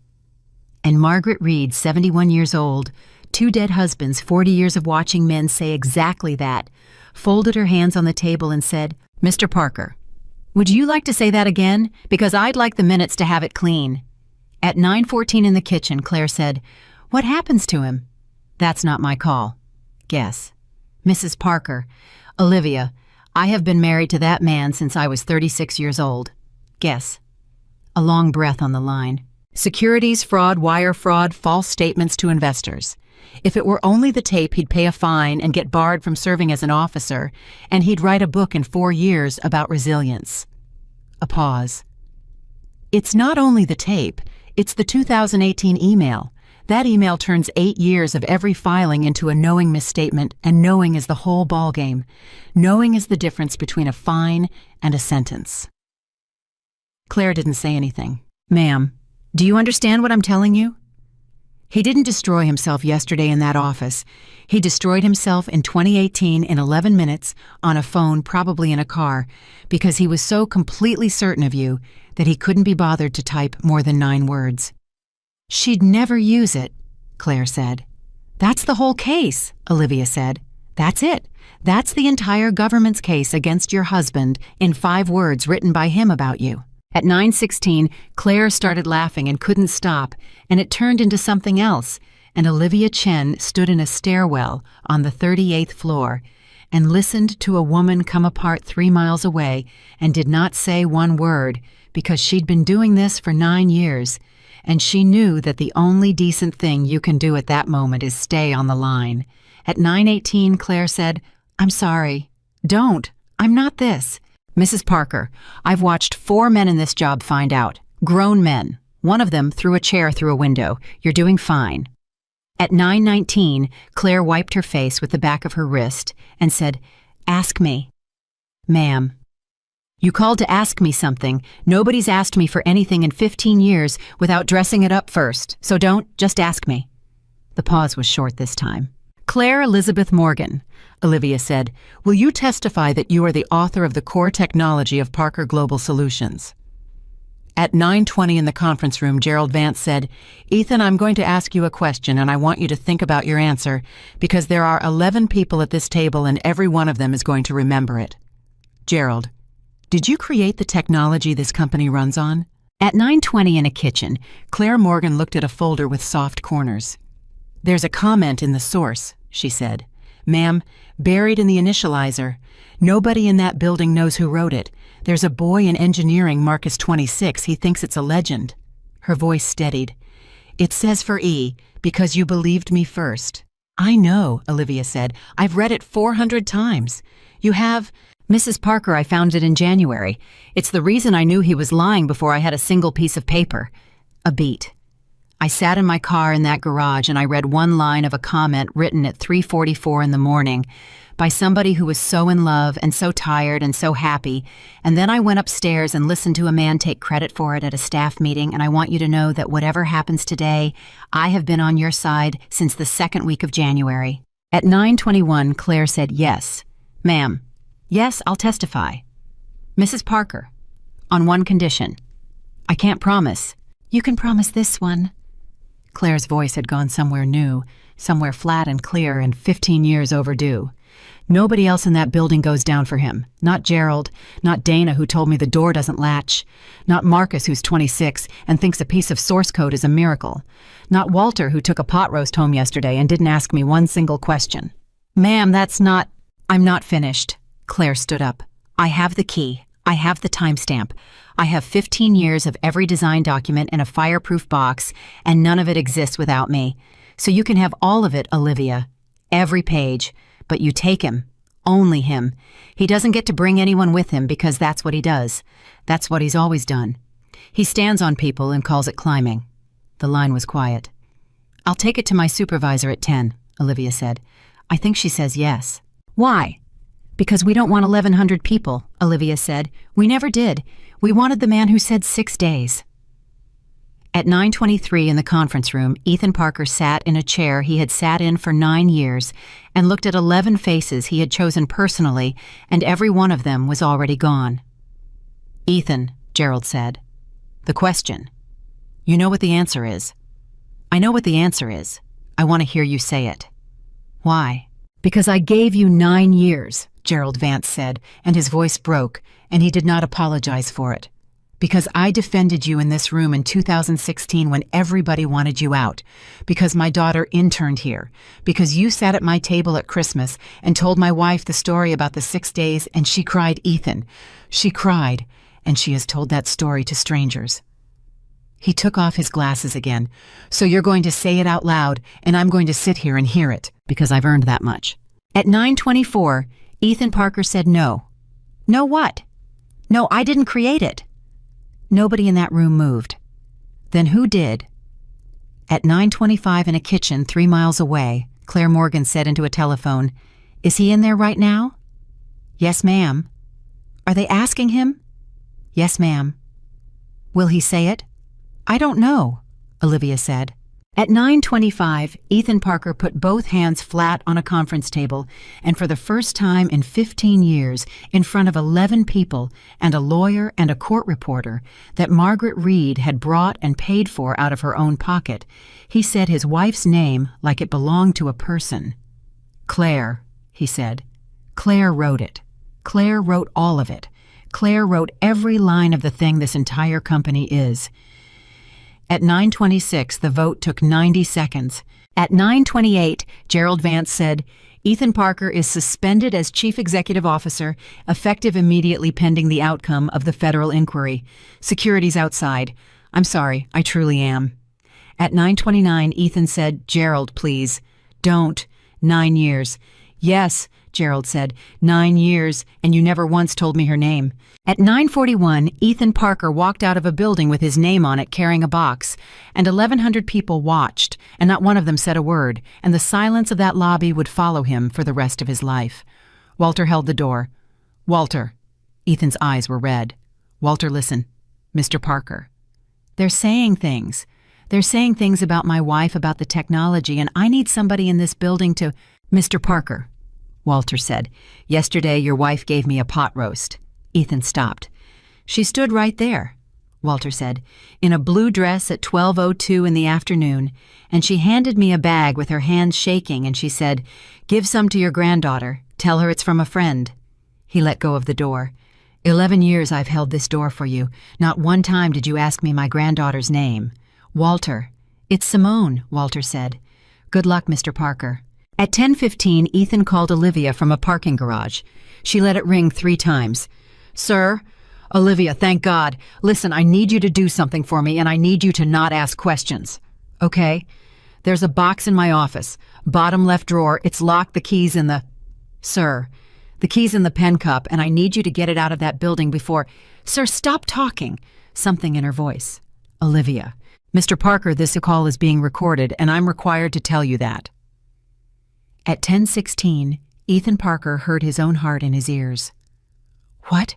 My name is Olivia Chen. I'm a forensic investigator on contract to the Securities and Exchange Commission. I've been in your office since November 11th. Everything you've said to me since November 11th has been on a recorded line and preserved. A pause. Including the part about the drawer, which I would very strongly advise you to stop talking about right now, because you're currently doing more damage in 90 seconds than you did in 8 months. At 10:17, there was no sound on the line at all. You? His voice came out wrong. 8 months. Yes. I told you things. Yes, sir, you did. I told you about my father. Ethan's voice cracked wide open. I told you about my father and the transmissions and I told you things I never told your wife, Olivia said. I know, I noticed. Olivia, please. Mr. Parker, I need you to understand something, and then I'm hanging up. Her voice didn't rise either. Nobody in this story ever raised their voice. That was the thing that would haunt him. I was never impressed by you. Not once. Not on day one. You spent 8 months talking to a woman you thought admired you, and I want you to know exactly what I was doing while you talked. Don't. I was typing. At 10:18, Ethan and Parker sat in a parking garage, in a car he no longer had a badge to park in, and understood finally all at once what he had done, that he had betrayed his marriage for a woman who was never there. Spilled 8 months of secrets to a stranger because she nodded, lost a company. He never built and handed the government its entire case in 11 words, typed in a car in 2018 because he was so sure of his wife that he couldn't be bothered to be afraid of her. She's going to testify, he said. Isn't she? Sir, just tell me, is Claire going to testify? Olivia Chen looked out a stairwell window at a gray Seattle morning. Mr. Parker, she said. Your wife's first condition before she said one word about you was that nobody else in your building goes down. What? She named 4 people. Do you know which 4? Olivia, Gerald, Dana, a 26-year-old engineer named Marcus, and a man in your lobby named Walter. A pause. She was crying when she said it, and she still remembered all 4 names. You couldn't remember one. At 10:20, the line went dead, and Ethan Parker put his forehead against a steering wheel and made a sound in a concrete garage that nobody heard. At 2:40 that afternoon, Claire's landline rang. She almost didn't answer it. Hello, Mrs. Parker, a young man's voice shaking. It's Marcus Whitfield, from engineering, from the hallway with the monitors. I almost ran you over. I remember. Ma'am, He stopped. She could hear him trying. I've been sitting in my car for 4 hours. Marcus? I told you not to let them touch it, he said. Do you remember I stood there and I told you there's a legend about who wrote the Colonel, and some guys say Parker wrote it in a weekend, and you looked at me and said, don't let them touch it. And I said, yes, ma'am, like you were somebody's mom who wandered onto the floor. Marcus, I read the comment out loud to you. His voice broke completely. I read your own comment out loud to you. To your face, like it was a fun little story. Claire closed her eyes. Marcus, listen to me. Ma'am, I'm so sorry. Listen to me. She waited until he stopped. Do you know how long I've waited for somebody in that building to say that thing was a miracle? Silence. 15 years, Claire said. I waited 15 years, and yesterday a boy in a hallway said it to my face without knowing who I was, and it's the only time anyone has ever said it, and I'm going to carry that until I die. So don't you apologize to me. Mrs. Parker. Marcus. Ma'am? The routing colonel's still holding at 99.9. She heard him laugh through it, wet and ruined. Yes, ma'am. Good, Claire said. Come to work tomorrow. He didn't come home that night. At 11:50, Claire heard a car in the driveway and stood up so fast she knocked the folder off the counter, and then the car backed out again and drove away, and she sat back down and discovered she had been holding her breath for something she didn't want. At 12:04, Bernadette called. "Are you alone?" "Yes. I'm 4 hours away. I'm getting in the car." "Bernie, no. Claire Elizabeth. If you come here, I will hold it together for you," Claire said. "And I don't have the strength to hold it together for anybody right now, so please, please stay in Spokane and let me be a mess in my own kitchen." The line was quiet for a while. "Okay," Bernadette said. "Okay, honey." "Bernie?" "Yeah." He knew for 7 years. "I heard. Margaret called me." 7 years, Bernie. He knew I could end him at any hour of any day for 7 years, and he never even locked the door. He went to sleep next to me. Every night. For 7 years. Claire. Do you understand what that means? Tell me what it means. "It means he trusted me completely," Claire said, and started to cry. "That's the thing nobody's going to understand. He wasn't afraid of me because he trusted me. That's the only true thing he's ever felt about me, and it's the exact same thing as not seeing me at all. It's the same, Bernie. It came out of the same place. He trusted me the way you trust a wall." At 12:11, Bernadette Morgan said the truest thing anyone said all week. "Yeah," she said. "And walls hold the whole house up, and nobody thanks a wall, and then one day it moves." At 6:20 the next morning, the story broke. Not the local station, not a business blog. It was the Times. It was above the fold, and it was 3,000 words long, and it had been written in 11 hours by a woman who had clearly not slept, and the headline said, "The Other Parker." At 6:40, Claire's cell had 91 messages. At 6:41, Margaret called the landline. "Don't read the comments. Margaret, I'm serious. Don't read one. Not one Claire, not a single one, because you will read 400 people calling you a hero, and you will find the one who calls you a gold digger, and you will think about that one until Christmas. I've seen it. Don't." Who talked? Nobody talked. That's the beautiful part. Margaret sounded almost gleeful. A reporter pulled the trust filing off a public docket at 4 in the morning because the SEC opened a formal inquiry at midnight, and the docket is public and your name is on it in 11-point type. Nobody leaked. He filed it himself in 2011, and it sat in a drawer for 15 years, and the state of Washington finally read it out loud. He's going to think I did it. Let him. Margaret, Claire, that man's opinion of you cost you 15 years. It's the most expensive thing you've ever owned. Put it down. At 8:05, Dana called. "Mrs. Parker, it's Dana from the desk." "Dana, I have your number. I've had it for 2 years. It's in the system under personal do not use." Claire almost laughed. "That's about right." "Ma'am," Dana's voice went thin. "I have to tell you something, and I've been up all night about it." "Okay." "I knew." "You knew what, sweetheart?" "I knew he was—" She stopped, started again. "Not the woman. I never thought there was a woman. Honestly, I'd have told you. I swear to God, I'd have told you. But the other thing, the way he talked about you." A breath. 2 years, Mrs. Parker. 2 years I heard how he talked about you when the door was closed, and I typed his calendar, and I answered the phone when you called, and I said he's in meetings, and he was not always in meetings. And I knew, and I said nothing. Because I make $61,000 a year, and I have student loans, and I told myself it wasn't my business. "Dana, I'm going to quit today. I just wanted to say it to you first." "Dana, stop." "Ma'am, you told me the door doesn't latch." Silence. "Do you know what that was?" Claire said. "You had 1 second. You were 26 years old with a chair still spinning behind you, and you had 1 second to choose, and you chose me, and it cost you everything you thought you had, and you did it anyway." "Mrs. Parker." "You are not quitting," Claire said. "Come to work." At 9:15, Ethan called from a number she didn't know. She let it ring. At 9:16, he called again. At 9:17, the landline rang, and she picked it up because he'd gone and found the one number that meant he'd finally understood something. "Claire, where are you?" "The Kimpton, room 408. He sounded like he'd been sanded down. "Claire, please don't hang up. 60 seconds, please." "Talk." "There are 11 news trucks on our street." "I know. I made coffee for 2 of them." "You—" A pause. "What?" "It was cold, Ethan.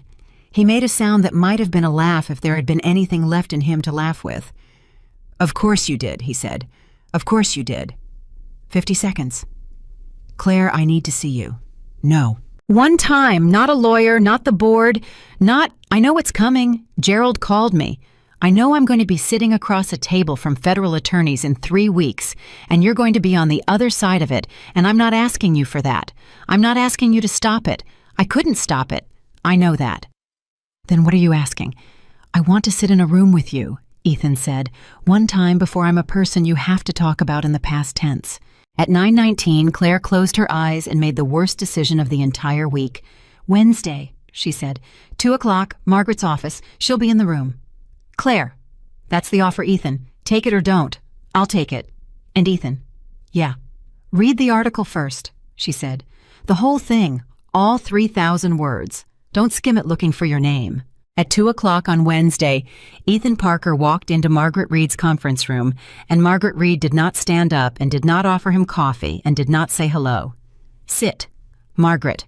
Mr. Parker, I have known you for 15 years, and you have called me Margaret exactly 4 times, all of them in the last 6 days, and I want you to notice that." She opened a legal pad. "Sit down." He sat. At 2:02, Claire came in. He stood up so fast his chair went back. "Claire, sit down, Ethan." He sat.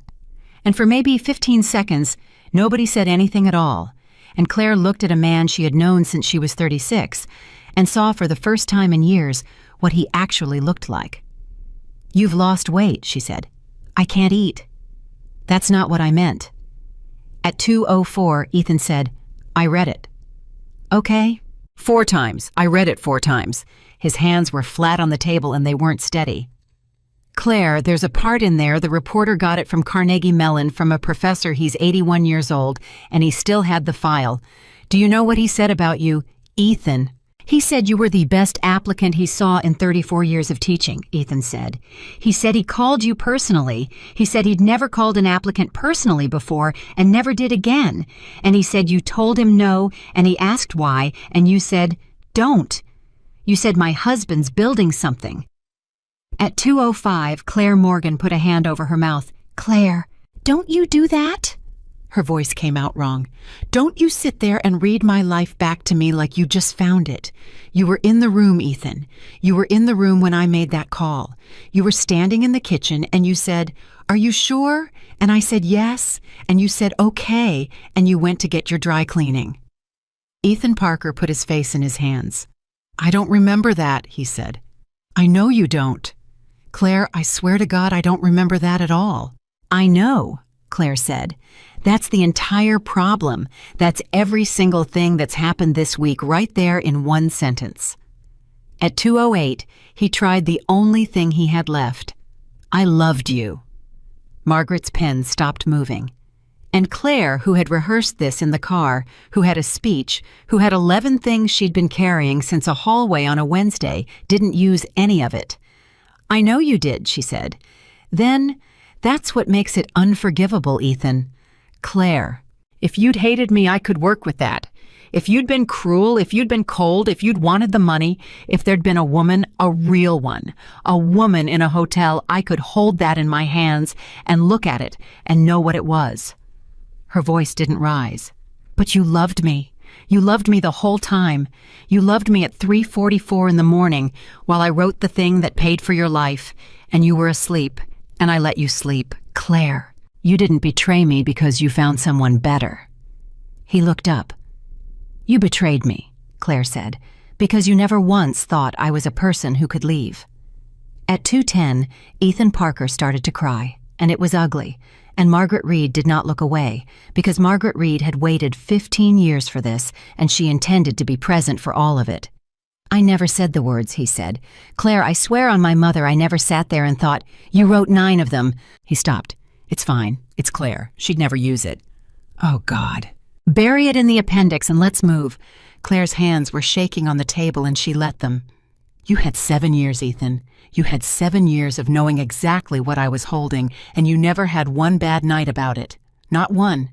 You slept every single night for 7 years next to a woman who could end you with a signature, and you weren't afraid because you weren't looking at me. You were looking at a thing you owned. That's not... Then explain it. I can't. Try. At 2:13, Ethan Parker said the truest sentence of his life. Because you never asked me for anything, he said. Not once, in 15 years. And I let that mean you didn't need anything. The room was very still. And it was easier, he said. Claire, that's it. That's the whole thing. It was easier. Every day it was easier to believe you were fine than to ask. And I did that for 5,000 days. And by the end, I wasn't lying to you. I'd have passed a polygraph. I had genuinely made you into somebody who was fine. Claire nodded slowly. There it is, she said. Claire. You know what I keep thinking about, she said. The Colonel. Not the money. The Colonel. There's a boy in your building, Marcus, and he called it a miracle to my face and didn't know who I was, and it was the single best moment of my professional life, and I got it from a stranger in a hallway. She looked at him.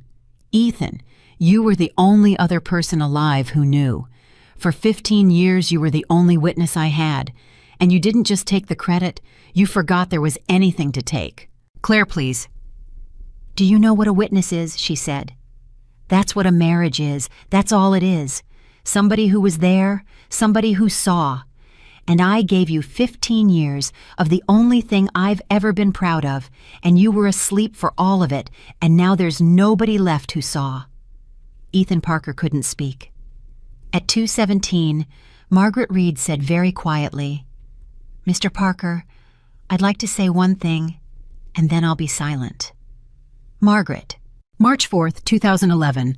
My office, 11 in the morning. He looked at her.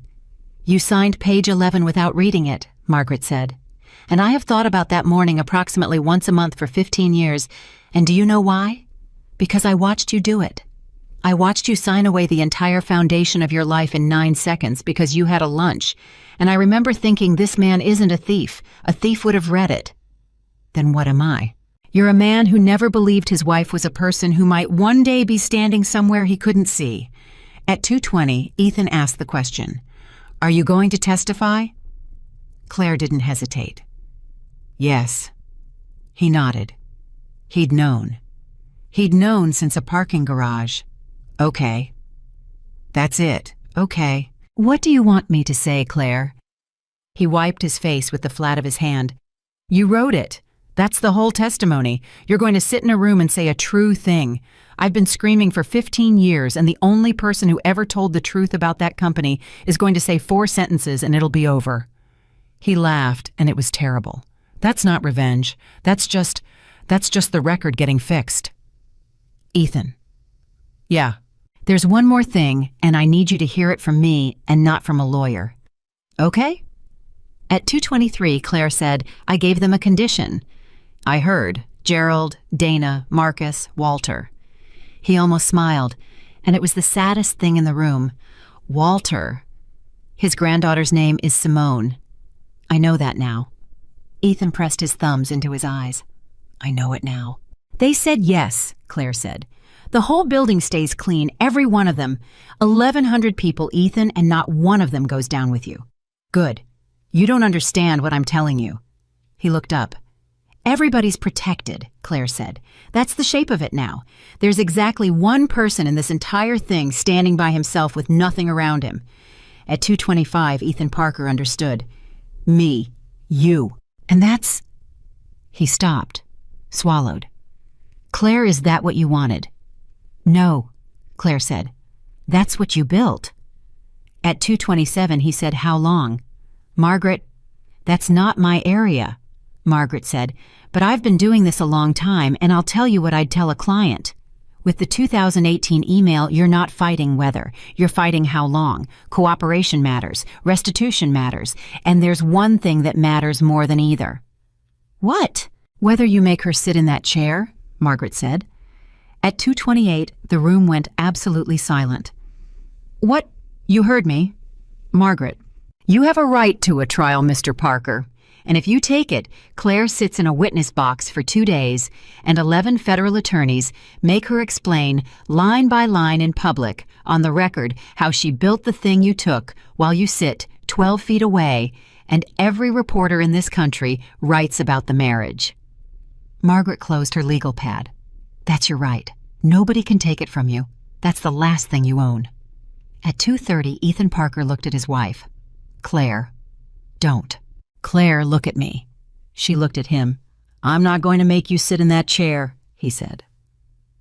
At 2:31, Claire Morgan felt something in her chest crack that had been holding since Wednesday at 11:58. Ethan, I'm going to plead. His voice was steady, and she'd never heard it steady like that, not in 15 years, not in a single interview or keynote or investor call. I'll take whatever they want, whatever number. I'm not going to sit in a courtroom and make you prove you exist. I've done that to you for 15 years. You don't know what they'll ask for. I don't care. Ethan, they could ask for. Claire. He leaned forward. It's the only thing left I can give you. Do you get that? Everything else I have I took from you. The company, the tower, the name on the front, my whole entire life, you made all of it, and I have been walking around inside it, calling it mine. His hands opened on the table. This is the one thing that's actually mine to give. It's the only thing in 15 years I ever brought to this marriage. Claire couldn't breathe. That's not a gift, she said. I know. Ethan, that's not a gift, that's the bill. I know, Ethan Parker said. I'm paying it. At 2:35, he stood up. Claire, yeah. One question, and then I'll go, and I won't call the house again. Okay. The comment, he said, in the source, for E, because you believed me first. Claire went very still. That's me, he said. E, that's me. Yes. When did you write it? 3:44 in the morning, Claire said. November 9th, 2010, you were on the couch. You had a breakfast. Ethan Parker stood in a conference room and put a hand on the back of a chair to hold himself up. You believed me first, he said. I believed you first. And you never read it, Claire said. At 2:37, he walked to the door and stopped and did not turn around. Claire, Ethan, 15 years ago, I stood up in front of 200 people and said I'd never let you feel ordinary a single day of your life. I remember. Aunt Ruth cried into a napkin. She did. I meant it, he said. That's the part that's going to kill me. I meant every word of it. And I said it, and then I went home and I spent 15 years doing the exact opposite of it, and I never noticed once. Claire didn't answer. You were the smartest person I ever met, Ethan said, and I made you into a woman who calls a receptionist 3 times a week. And then he opened the door. Ethan. He stopped.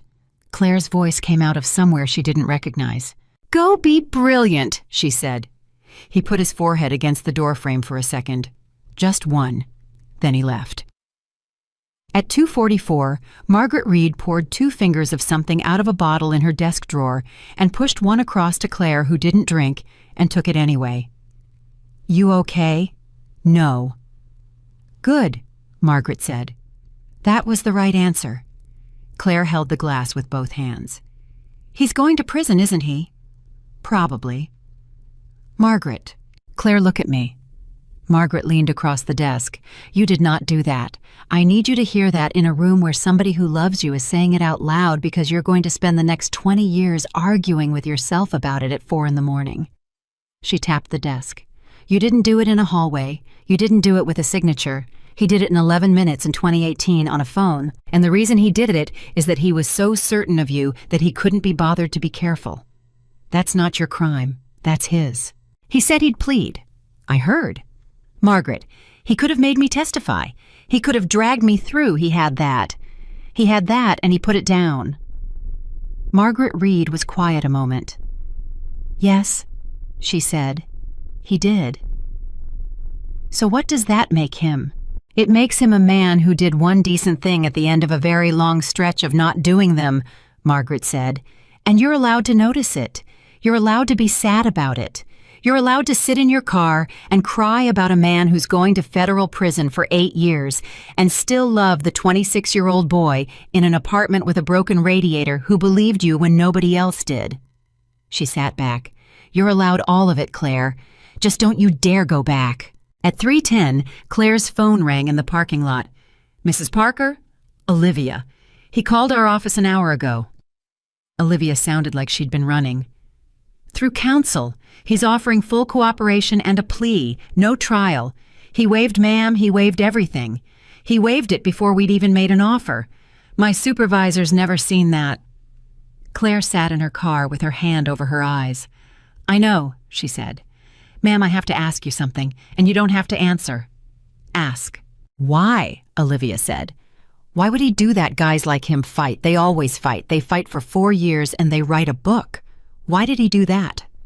At 3:12, Claire Morgan looked through a windshield at a gray Seattle afternoon. Because it's the only thing he ever had that he didn't take from me, she said. At 6:30 that evening, Claire drove home, and there were no news trucks left, and the house was very quiet, and she went upstairs, and she did not go to the small room at the end of the hall. She went to their bedroom. His watch was on the nightstand where he'd left it Thursday morning. Claire sat on the edge of the bed and picked it up and held it in both hands for a long time. Then she put it in the drawer and closed the drawer and went downstairs and called her sister. Bernie. Hey, honey. He's pleading. I know, Margaret called. Bernie, Claire's voice went. I don't know who I am if I'm not the woman who protects him. I've been doing it since 2009. I don't know how to be anything else. I'm 51 years old and I built a machine that runs a company, and I don't know what I do on Thursday. Bernadette Morgan was quiet. Claire? Yeah. Come home. Bernie. Not forever. 2 weeks. Come to Spokane and sleep in the room you grew up in and eat something I made and don't answer a single telephone. A pause. You've been holding a ladder for 15 years, honey. You're allowed to put your arms down for 2 weeks before you find out what you climb. At 8:40, Claire packed a bag. At 8:52, she stopped in the kitchen and picked up the gray folder and stood there with it. Then she put it in the bag, too, because it was hers. Because it had always, from the very first line at 3:44 in the morning on November 9th, 2010, in an apartment with a broken radiator, been hers. She lasted 9 days in Spokane. On the first morning, Bernadette made eggs and didn't ask her one question, and Claire sat at the same kitchen table she'd done her homework at in 1988 and cried into her sleeve for 20 minutes while her sister washed a pan and hummed and led her. On the third morning, Bernadette said, You're going to have to say something eventually. About what? About anything, Claire. You've said 40 words in 3 days. You said more than that to the mailman. The mailman didn't want anything. Neither do I. Everybody wants something, Claire said, and then heard herself and put her fork down. God, listen to me. I'm listening to you, Bernadette said. It's the first true thing you've said since you got here. At 9:20 on this fourth morning, Margaret called.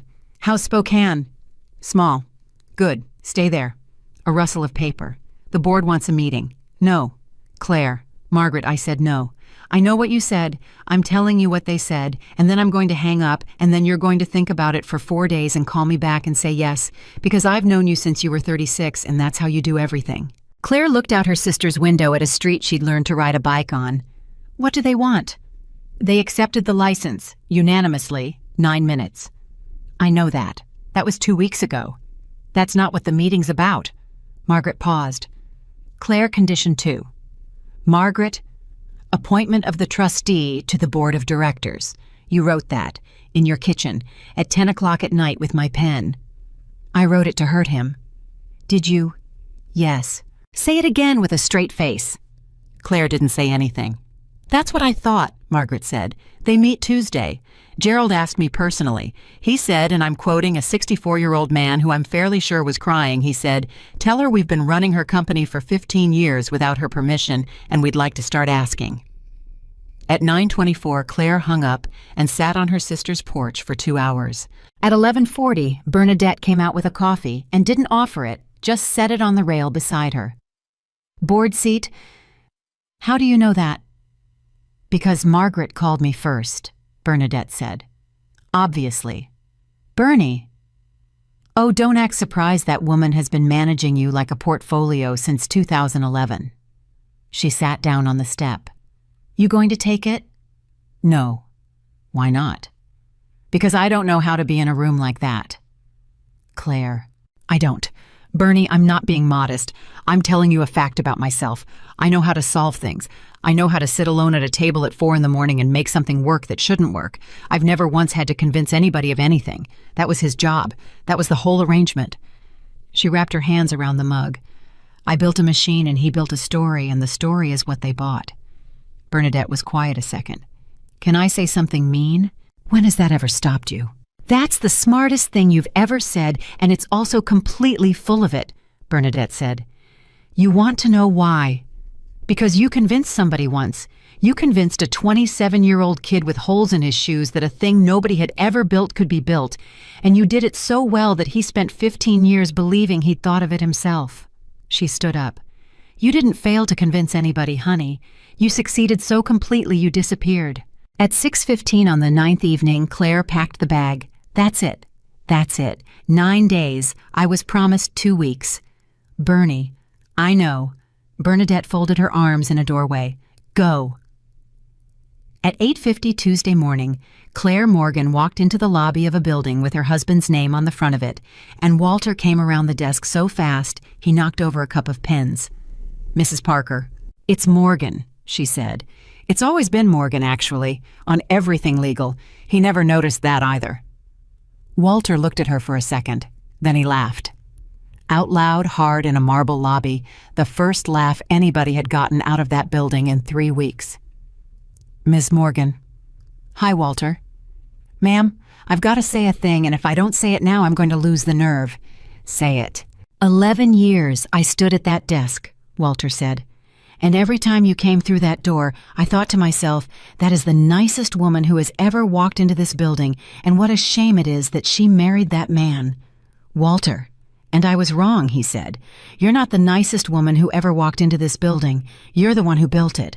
And I've been telling everybody that for 3 weeks, and I'm not going to stop. Claire's throat closed. How's Simone? Walter's face did something. He had to look at the ceiling for a second. She's 9, he said. She asked me if the lady who made the roast was on the news. I said, yes, baby, that's her. His voice cracked. She said, Grandpa, did you know she was smart? And I said, honey, everybody knew she was kind. Nobody bothered to find out she was smart, and I said, don't you ever let that happen to you. At 8:54, Claire Morgan stood in a lobby and cried in front of a security guard and did not care one bit. At 8:58, the elevator doors opened on 41, and Dana was standing there, and she had clearly been standing there for a while. Ma'am? Dana, I'm not at the desk today. I asked to not be at the desk today. I wanted to be here when the doors opened. She was gripping a tablet like a life raft. Is that weird? That's weird. It's not weird. Everybody's out there. What? On the floor. Dana swallowed. I want to warn you, nobody organized it. I want you to know that because it looks organized and it isn't. Marcus came in at 6, and then like 4 engineers came in at 6:30, and then people just kept coming. Ma'am, sales came in. Sales doesn't come in before 9 for anything. Dana. They just want to see you, Dana said. That's all. Nobody's going to say anything. They just want to be standing there when you walk by, because for 15 years the person who made the thing they work on was a story, and now she's a woman in a coat, and they need to see it with their own eyes. At 9 o'clock, Claire Morgan walked down a hallway that curved to the left, past an office with a door that didn't latch, and 1,100 people did not applaud because Dana had told them not to, because Dana knew her. They just stood up. Every floor, every desk, in total silence. And Claire, who had spent 15 years being the person nobody looked at, walked the length of that floor with her chin up and her hands shaking and did not break once. At 9:04 in the conference room, Gerald Vance stood. Ms. Morgan? Gerald. I've got a speech. Gerald. I wrote it at 2 in the morning and my wife read it and said it was terrible, and I'm going to give it anyway, he said. Because if I don't get through it, I'm going to have to carry it around for the rest of my life. Okay. Gerald Vance put both hands on the back of his chair. I sat in this room for 9 years, he said, and I asked that man 10,000 questions. I asked him about burn rate. I asked him about head count. I asked him about margin, about the Series C, about the Lisbon keynote, about whether we should have a second data center. He stopped. I never once asked him who wrote it. Nobody moved. Nobody asks that, he went on. That's the thing I can't get past. 11 of us in this room, $400 million, and not one person in 15 years said out loud, Where did this actually come from? We didn't miss it. We didn't get fooled. Ms. Morgan, we didn't ask, and there's a difference. And the difference is the only thing I've thought about for 3 weeks. Gerald, I'm not done. Okay. Page 11, Gerald said. It was on page 11 the whole time, of a document in our own file room. I've read that document 6 times. 6. And I read past your name 6 times because the license was in perpetuity, and perpetuity means don't worry about it. He took his glasses off. That's what your marriage was, wasn't it? Perpetuity. It's a word that means a man can stop reading. At 9:09, Claire Morgan sat down at a conference table for the first time in her life. Can I say something? Please. I'm not angry at this room, she said. Somebody made a small sound. I mean that. I've had 3 weeks to be angry at this room and I couldn't get there. She folded her hands. You want to know why? Because I did the same thing. I looked past me too. For 15 years I sat in a house and I read articles about my own work, and I never once said, that's mine. Not to a reporter, not to a friend, not to my sister, and she's known me since I had a lisp. A pause. I didn't have a lisp. Somebody laughed. It was the first crack in the room. I trained you, Claire said. All of you. Every single person in this building learned how to not see me from watching how I didn't see myself. So no, I'm not angry at you. You just believed the woman when she told you she was nobody. At 9:12, Gerald Vance sat down heavily. That's worse, he said. Yes, Claire said. It usually is. At 9:14, they voted. It took 40 seconds. At 9:15, Gerald said, Ms. Morgan, welcome to the board. And 11 people applauded, and Claire looked at the table and let them. At 9:22, the room started to empty, and Gerald said, one more thing. And everybody stopped. There's an item, he said. It's not on the agenda. I put it in my pocket instead of on the agenda because I wanted to ask her privately, and Margaret told me if I did that, she'd have my liver. Gerald, they want you to run it. At 9:23, Claire Morgan said, no. Ms. Morgan, no. You haven't heard the, Gerald. She stood up. I want to be extremely clear because I don't want this coming back in 6 months. No, I'm not doing it. I'm not sitting in that office. Why?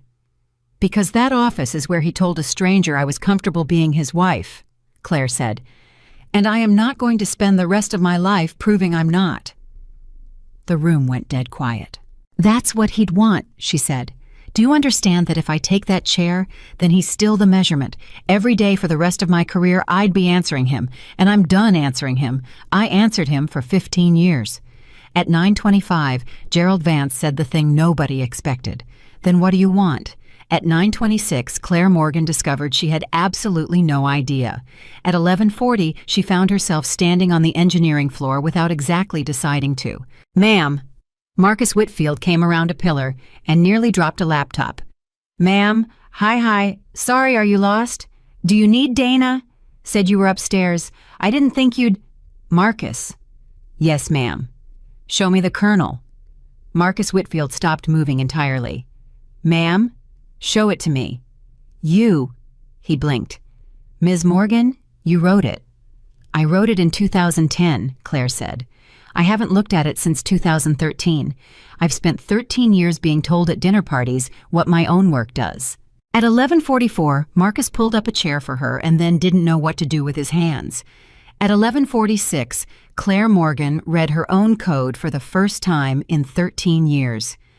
At 11:49, she said, Oh, ma'am, you wrapped it. Marcus swallowed. Yes, ma'am. You didn't touch it. You wrapped it. She scrolled. Somebody built a shim around the whole allocation path so they'd never have to modify the initializer. That was me, Marcus said quietly. 4 years ago. I got yelled at for it. 2 weeks of work I could have done in 3 days if I'd just gone in and changed it. Why didn't you... Marcus Whitfield looked at his shoes. Because of the comment, he said. At 11:51, Claire Morgan put her hand over her mouth. Ma'am, say that again. It's stupid. Marcus, it's okay. He scrubbed a hand through his hair. I was 22. It was my second month, and I opened that file to change it, and the first thing at the top of the initializer is somebody saying 4E, because you believed me first. And I sat there at midnight, and I thought somebody was in love when they wrote this. He shrugged, miserable, and I couldn't do it. I couldn't put my name on top of that. So I wrote around it, and I got yelled at, and I did it again the next year. And by now there's basically a religion about it downstairs. 4 separate people have been told not to touch the initializer by 4 other people who were told not to touch it, and none of them know why. At 11:53, Claire Morgan started to laugh and couldn't stop, and then she wasn't laughing. "Ma'am, I'm sorry. Marcus, listen to me." "Yes, ma'am." 15 years, she said. 15 years I thought that line was in a grave. I thought I'd written a note to a man who was asleep, and it went into a file and it died there, and it was the loneliest thing I've ever done. Her voice went to pieces. "And you're telling me that 400 engineers have been protecting it since 2012 because a 22-year-old couldn't bring himself to write over a love letter." Marcus Whitfield, 26 years old, stood in the middle of an engineering floor and cried in front of his entire team. "Yes, ma'am," he said. At 11:56, Claire said, "Who else has read it?" "Everybody," Marcus said. "Everybody, ma'am. It's the first thing they show you. It's in the onboarding doc as a joke, like, here's the sacred comment, don't touch the sacred comment." They read it out loud. "There's a thing at the Christmas party," Marcus said. "It's dumb. Somebody reads it out at midnight." At 11:57, Claire Morgan learned that for 13 years in a building she'd never worked in a room full of strangers, had been reading her love letter out loud every December while her husband stood in the corner talking about the 6 days. "Ma'am, are you—" "I'm fine, Marcus." "You're not fine." "No," Claire agreed. "I'm not."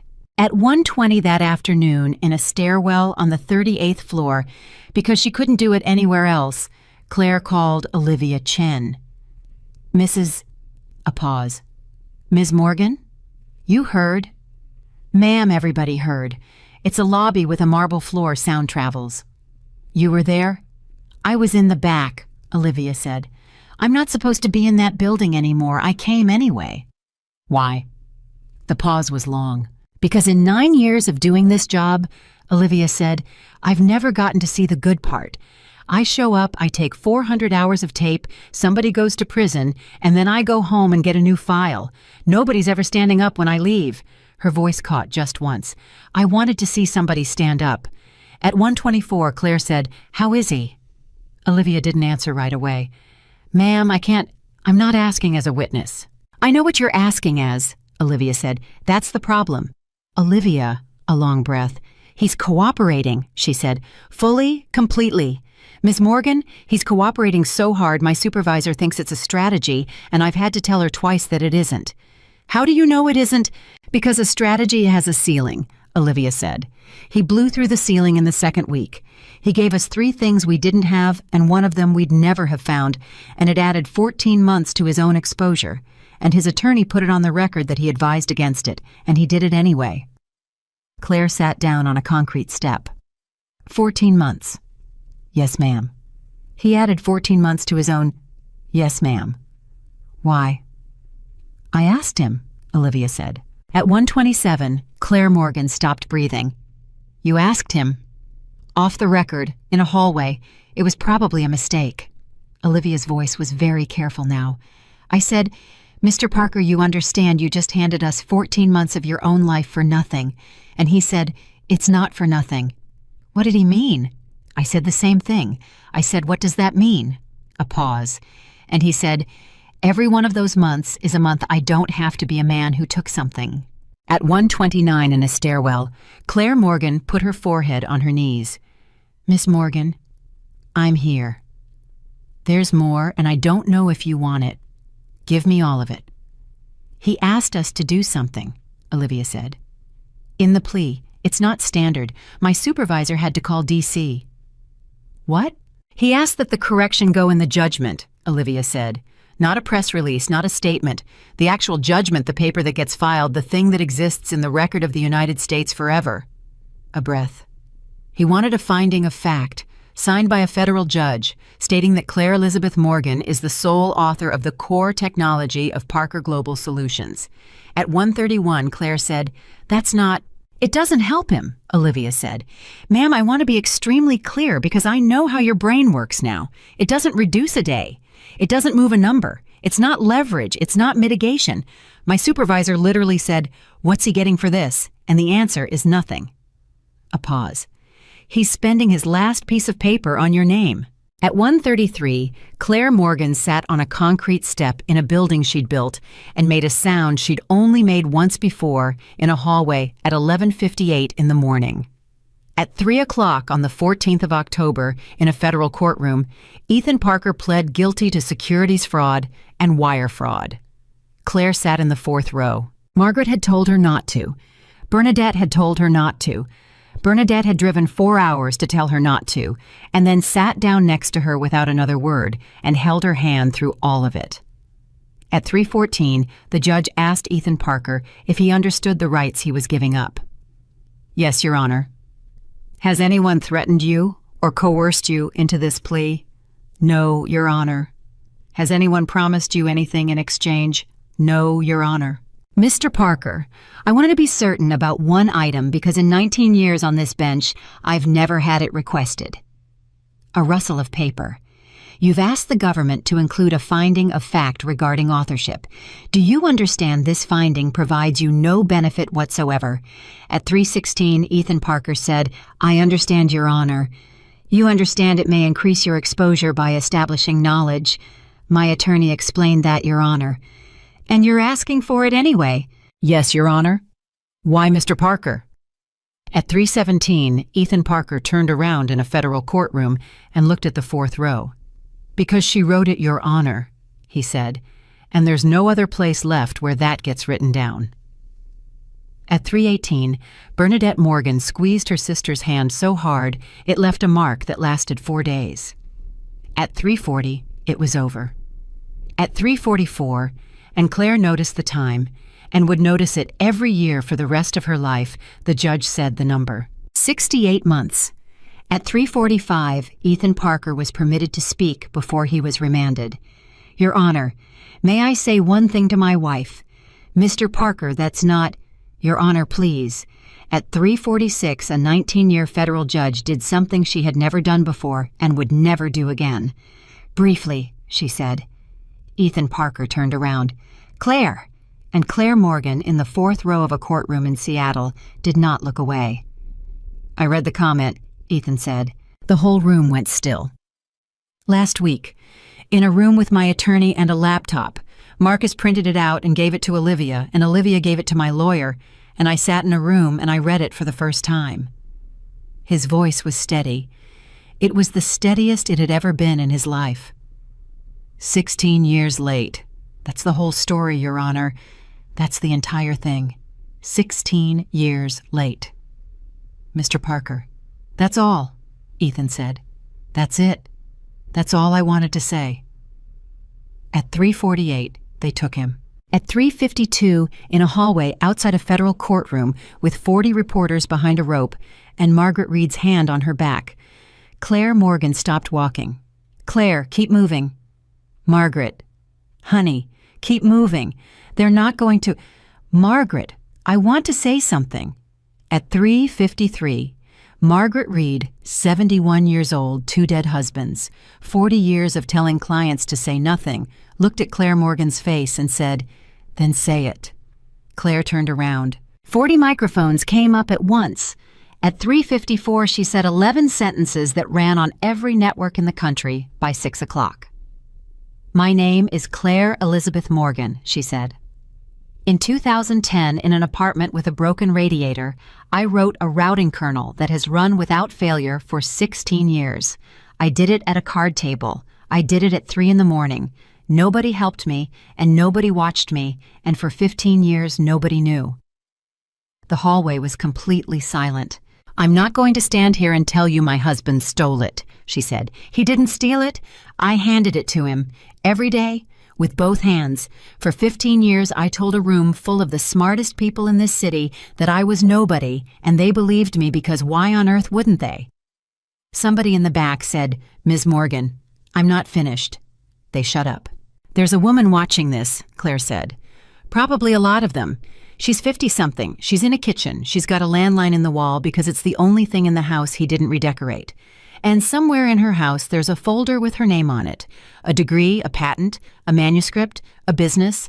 She started in 1994, something there's always something, and she spent 30 years telling herself it doesn't matter because he's building something." Nobody moved. "It matters," Claire said. "That's it. That's the whole statement. It matters, and the fact that nobody ever asked you about it is not the same thing as it not mattering, and you are allowed to say it out loud, and you don't have to wait until you're standing in a hallway." At 3:56, a reporter said, "Ms. Morgan, do you forgive him?"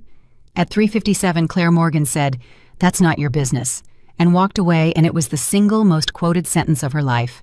At 8 o'clock that night, her phone had 2,000 messages. At 8:40, Bernadette read them out loud in the kitchen and made Claire eat a sandwich. "Ohio." "Bernie."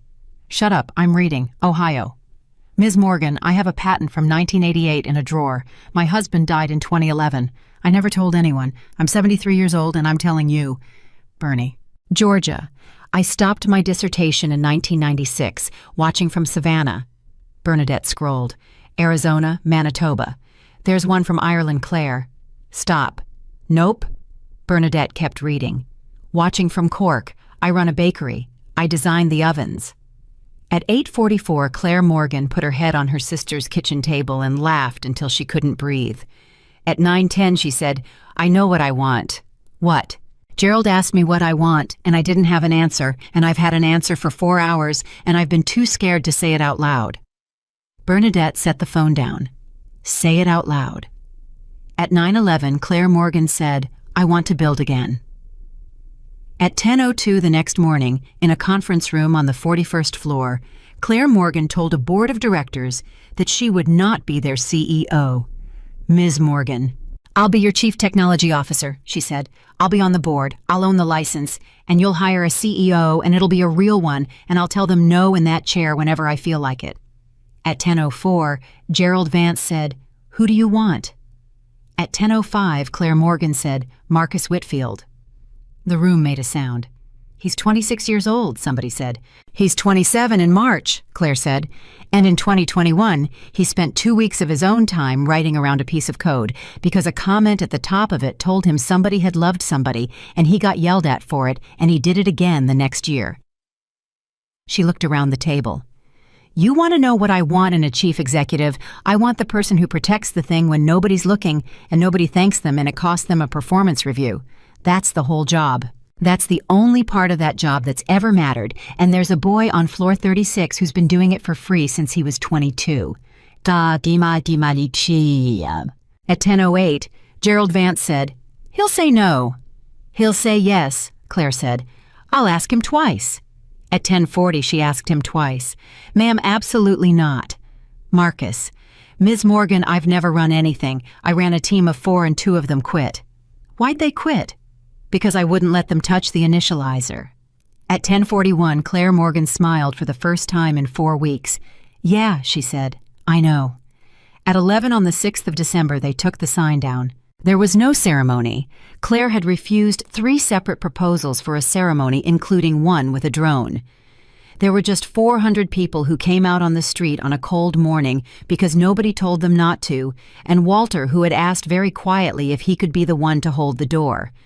At 11:06, Parker came off the building. At 11:14, Morgan went up. At 11:15, nobody cheered because Claire had asked them not to, and 400 people stood on a sidewalk in Seattle in total silence and watched a name go up on a tower, and it was the loudest thing any of them had ever heard. At 11:20, Dana said, "Ma'am, are you going to say something?" "No." "Ms. Morgan." "Dana, I said everything I had to say in a hallway in October." At 11:22, a 9-year-old girl in a puffy coat came up the sidewalk holding her grandfather's hand. "Ms. Morgan," Walter's voice went, "this is Simone." At 11:23, Claire Morgan crouched down on a sidewalk in front of a building with her name on it. "Hi, Simone." "Hi." The kid squinted up at the sign. "Is that your name up there?" "It is." "My grandpa says you made the whole thing." "I made a piece of it. A lot of people made the rest. He says you made the important piece. At 11:24, Claire looked up at Walter, who was looking at the sky very hard. Yeah, Claire said. I made the important piece. Simone thought about that. Was it hard? It was really hard. Did anybody help you? At 11:25, Claire Morgan said, No, baby, nobody helped me. That's not fair. No, Claire agreed. It wasn't. Simone frowned up at the letters. But your name's up there now. It is. So it worked out. At 11:26, Claire Morgan laughed with her eyes full and said, Yeah, sweetheart, it worked out. At 11:27, Simone said the thing that Claire would tell in speeches for the next 20 years in rooms full of women who cried when she got to it. When I make something, Simone said, I'm going to put my name on it right away, at the beginning, not at the end. At 11:28, Claire Morgan said, Simone, look at me. Yeah, do that, she said. You do exactly that, at the beginning, every time. Do you promise me? I promise. At 11:29, Walter Reyes turned around so nobody could see his face. The first letter came in January. Claire found it in the mailbox at the house between a utility bill and a catalog, and she stood in the driveway holding it for 11 minutes. She didn't open it. She put it in the drawer with his watch. The second one came in March. She didn't open that one either. By June, there were 9, and Bernadette said, Are you ever going to— No. Claire. Bernie, I'm not being cruel. I'm being honest. If I open one, I'll answer it, and if I answer it, I'm in a correspondence. And if I'm in a correspondence, then for the next 5 years, my Thursday belongs to a man in Sheridan, Oregon. She closed the drawer. I did that. I did that for 15 years. I'm not doing it from a distance of 400 miles, because it's easier to be married to somebody who can't interrupt. That's the smartest thing you've ever said. Bernie, I'm serious. That's a woman talking. That's not a wall. At 6:40 on a Tuesday in September, the 10th letter came, and this one had a different handwriting on the envelope, and Claire opened that one because it was from a federal correctional institution's education department. It was one paragraph. It said that Ethan Parker had been teaching a GED math class for 11 months, that he had been the most consistent volunteer in the unit, that the writer was required to obtain permission from a listed party before allowing an inmate to be featured in a facility newsletter, and that Claire Elizabeth Morgan was, per the inmate's own request, the only listed party. At 6:44, Claire Morgan sat down on the floor of her own hallway with a letter in her hand. At 6:50, she called Margaret. He put me down as his person. I know. You know, Claire, I'm his ex-wife's attorney, not the CIA, but I do read a docket. Margaret paused.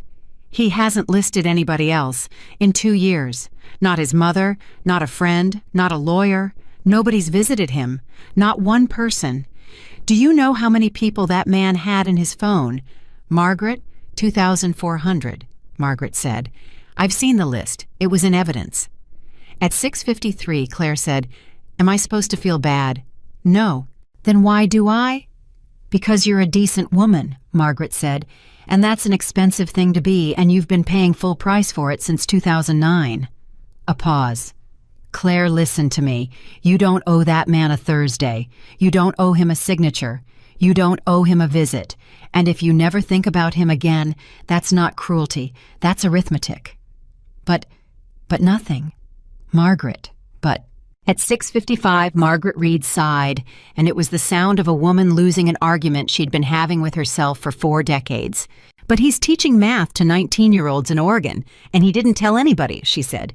And he asked a federal newsletter for permission from the only person on earth he ever lied to. And I've been doing this for 40 years. Claire and I've never seen a man do that. Not one.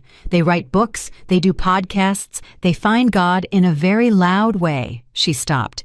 He didn't do any of that. He put your name on a form and taught a class. Claire didn't say anything for a while. Margaret, yeah. What do I write back? Whatever you want. That's not an answer. It's the only answer I've got, honey, and it's the first time in 16 years you've been able to use it. At 7:20, Claire Morgan wrote back. One line, she spent 2 hours on it. She wrote, permission granted. Put your own name on it. At 9:15 on a Thursday in November, 3 years to the month, Marcus Whitfield knocked on the doorframe of the CTO's office. "Boss, don't call me that." "Boss, we have a problem." "Is it the allocation path?" "It's always the allocation path." At 9:16, Claire Morgan stood up and rolled a chair over and said, "Show me," and a 29-year-old CEO of a company with $400 million in revenue sat down next to her and they argued about a shim for 2.5 hours. And it was, she would tell Bernadette that night, the best morning she'd had in 20 years. At 11:50, Marcus said, "Can I ask you a thing?" "No." "Ms. Morgan, ask." "They want you to do the keynote in Lisbon." At 11:51, Claire Morgan went completely still. "No." "Ma'am." "Marcus, I said no." "They're not asking because of him." "They're asking because of him." "They're asking," Marcus said carefully, "because you're the only person alive who's written a system that ran 16 years without a single failure, and there are 4,000 engineers who'd like to hear how, and if you say no, I have to go stand up there and tell 4,000 people about a thing I didn't build." At 11:53, Claire Morgan sat back in her chair. "Lisbon," she said. "Lisbon. He gave that keynote in 2019. "I know," Marcus said. "I was in the audience. I was 22, and I flew coach, and I stood in the back, and I listened to him tell 4,000 people about the 6 days." He shrugged. "Ma'am, I'd like a do-over. Personally. If that's selfish, I'm sorry." At 11:55, Claire Morgan said, "Book it." At 4 o'clock in the afternoon, Lisbon time on a stage that Ethan Parker had stood on 6 years earlier, Claire Elizabeth Morgan looked at 4,000 engineers and did not use the slides. "I'm going to tell you about a night in 2010, she said. At 4:14, she told them about the compile error. At 4:22, she told them about the card table. At 4:31, she told them about 3:41 in the morning and turning around to wake a man on a couch and not doing it because he had a breakfast. At 4:33, 4,000 people were completely silent. "I want to tell you the technical lesson," Claire said, "because you came for a technical lesson, and you deserve one. And then I'll tell you the other thing, and you can throw the other thing away if you want." At 4:34, she gave them 11 minutes on failure domains, and it was according to 3 separate publications, the best conference talk anyone had given that decade. At 4:45, she said, "Okay, the other thing." The room leaned in. "That kernel ran for 16 years without failing," Claire said. "Do you know why? Not because I'm a genius. I'm not. There are 40 people in this room better than me, and I could name 6 of them." She let that sit. "It ran because I built it to run without me. I built it so that a 22-year-old who'd never met me could keep it alive at midnight without asking permission. That's the whole discipline. That's the entire craft. You build the thing so it doesn't need you standing next to it explaining it." She paused. "And then I did the exact same thing with my life." Nobody moved. "I built a marriage that ran without me," Claire said. "I built it so well that the man inside it stopped noticing I was there, and then I called that love, and I did it for 15 years, and it worked perfectly, which was the problem, because a thing that runs without you eventually runs without you." At 4:48, somebody in the 4th row started crying, and it wasn't a woman. "So here's the other thing," Claire said. "Free of charge, from a 54-year-old woman who spent 30 years being the most competent person in every room she was ever invisible in." She looked out. "Build the system so it doesn't need you," she said, "and then put your name on it, at the beginning, not at the end." At 4:49, 4,000 people stood up. At 4:52, Claire Morgan walked off a stage in Lisbon and into a hallway and put her back against a wall and laughed until she cried, and Marcus Whitfield handed her a bottle of water and had the enormous good sense not to say a word. At 8:20 that night in a hotel room 6,000 miles from a kitchen with a landline in it, Claire Morgan called her sister. "Bernie." "I watched it." "You watched it?" "Claire, everybody watched it. It's on the internet. It's got 11 million views and it's been up for 4 hours. Bernadette's voice was thick. "Aunt Ruth's daughter posted it. Aunt Ruth's daughter, Claire. She hasn't spoken to me since 2004. Bernie. Honey. I'm okay. Claire said. I know you are. No, listen to me. I need to say it to somebody who knew me before. Claire sat down on a hotel bed. Bernie, I'm okay. Not brave, not healed, not any of the words they're going to use. I'm a woman who has a job she loves, and a sister who drove 4 hours, and a kid named Simone who's going to put her name on things at the beginning. A pause. That's it. That's the whole thing. I'm 54 and I'm okay, and it took me 30 years, and I'd do the 30 years again if this is where they let out. At 8:24, Bernadette Morgan said, Claire, yeah, I'm proud of you. Bernie, no, I need you to hear it in the right order, Bernadette said.